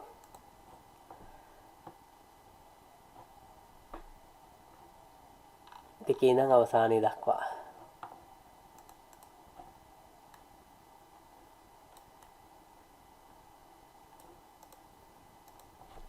දෙක බිංදුව 1 2 එහෙනම් දෙක print වෙනවා දෙකේ ඉඳන් අවසානයේ දක්වා. ඒ කියන්නේ මෙතන දක්වා දෙකෙන් දෙක. හරි. ඒතර 1යි 2යි එහෙනම් මෙයා print වෙනවා 1යි 2යි මෙයා print වෙනවා 1යි 2යි මෙයා print වෙනවා 1යි 2යි මේකත් print වෙනවා. ඇයි ඒක print වෙන්නේ? අවසානයේ දක්වලා නැහැනේ. දෙකේ සිට අවසානයේ දක්වා පරාසය දෙකෙන් දෙක. දක්වලා නැත්නම් ඒක print වෙනවා. එහෙනම් අපිට print වෙන්න ඕනේ කවුද? y w r a a ඔක තමයි print වෙන්න ඕනේ. y w r a a අපිට print වෙන්න ඕනේ y w r a a. බලමු මේක print වෙනවද කියලා ප්‍රෝග්‍රෑම් එකේ. දෙකේ සිට අවසානයේ දක්වා දෙකෙන් දෙක. YWRAA. එතකොට අපිට ඒ උත්තරේ ලැබෙනවා. හොඳයි. එතකොට අපිට මෙන්න මේ වගේ එකකුත් බලන්න පුළුවන් මෙන්න මෙහෙම විශේෂ ස්ලයිසිං අවස්ථාවක්. ඒතර මේකත් අපි කියව ගන්න බලන්න ඕනේ 10 ඉඳන් අවසානයේ දක්වා පරාසය ඍණ එකෙන්ක. අපිට ඕන ලියා ගන්න පුළුවන් 10 සිට අවසානයේ දක්වා 10 සිට අවසානයේ කොහොමද 10 සිට අවසානයේ කියන්නේ 10 තියෙනවා මේකෙන් කියන්නේ අවසානයේ. මේකෙන් කියන්නේ පරාසය පටන් ගන්නවා පරාසය ඍණ එකෙන්ක. ඒතර 10 සිට අවසානයේ දක්වා ඒතර 10 සිට අවසානයේ දක්වා ඍණෙන්ක එක පරාසය ගන්න. ඒතර 10 කියලා කියන්නේ අපි මෙන්න මෙතන 10 සිට අවසානයේ ගත්තොත් 10 ඉඳන් අවසානයේ බිංදුව. එහෙනම් ඔය කියන්නේ මේ පැත්තට. 10 ඉඳන් අවසානයේ නම් මෙතන. ඍණෙන්කෙන් එකනේ. එහෙනම් මේක තමයි ඍණ පරාසය. එහෙනම් මේ කියන්නේ ආපස්සට එන්න කියලා. 10 ඉඳන් ආපස්සට එන්න ඍණ එකෙන් එක print කරගෙන. 10 ඉඳන් ආපස්සට එන්න ඍණ එකෙන් එක print කරගෙන. ඒතර ඒකේ වෙන්නේ මෙහෙමයි 10 ඉඳන් ආපස්සට ඍණ එකෙන් එක. ඒ කියන්නේ මෙහෙම ආපස්සට එන්න ඕනේ. 10 නම් A N A D R A W A Y A G. ඔහොම තමයි print වෙන්නේ. හරි. අපි ඒක print කරලා බලමු.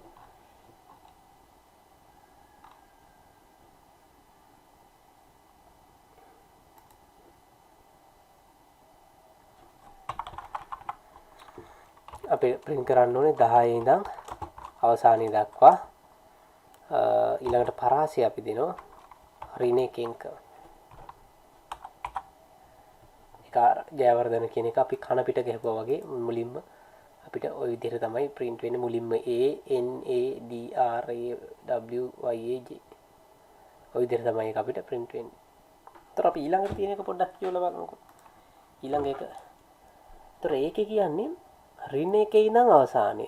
මේ ඍණ එක මේ 32කින් කියන්නේ එහෙම නැත්නම් කෝලන් සලකුණින් කියන්නේ අවසානය.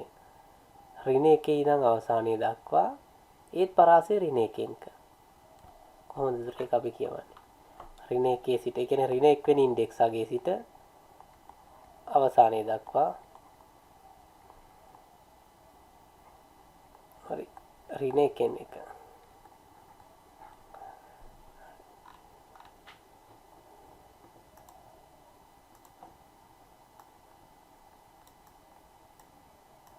ඒ කියන්නේ මෙන්න මෙතන අපි ගත්තොත් ඍණ එක මේකනේ. ඍණ එක මෙතන නම් ඍණ එකේ ඉඳන් අවසානයේ කියන්නේ ඍණ එකේ අවසානයේ මෙතන. ඒකත් ඍණ එකෙන්. එහෙනම් ආපස්සට යන්න ඕනේ. එතකොට අරකම තමයි අපිට ලැබෙන්නේ. ඒ කියන්නේ ඍණ එකේ ඉඳන් අවසානයේ නම් මෙතනනේ. ඍණ එකේ ඉඳන් අවසානයේ දක්වා ඍණ එකෙන් එකම. එහෙනම් ওই පැත්තට තමයි මේ පැත්තට ගමන් කරන්න ඕනේ. අපි ප්‍රෝග්‍රෑම් එකම හදලා බලමු. ඍණ එකේ ඉඳන් අවසානයේ දක්වා පරාසයත් ඍණ එකයි. ඒතර අරකම තමයි මුද්‍රණය වෙන්නේ. ඒතර ඒක අපිට ওই ක්‍රම දෙකෙන්ම කරන්න පුළුවන්.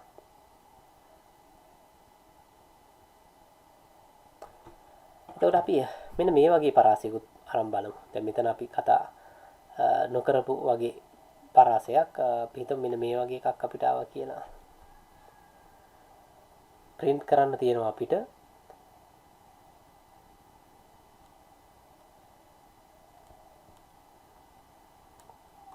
පිටම් 5 කියලා. ඒතර 32.5. මොකක්ද ඒකේ අදහස? ආරම්භයේ ඉඳන් 5 දක්වා. මෙන්න මේ වගේ එකක් කොහොමද අපි හදන්නේ? මොකද ඒතර මේකෙන් කියවෙන්නේ ආරම්භයේ සිටන් 5 දක්වා පරාසය දෙකෙන් දෙක.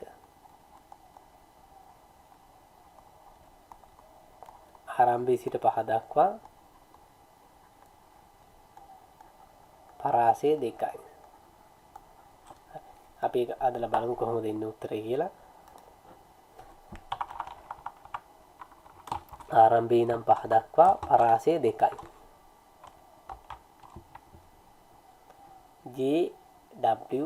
JYW හරි. ඒ කියන්නේ ආරම්භයේ ඉඳන් 5 දක්වා අපිට print වෙන්න ඕනේ.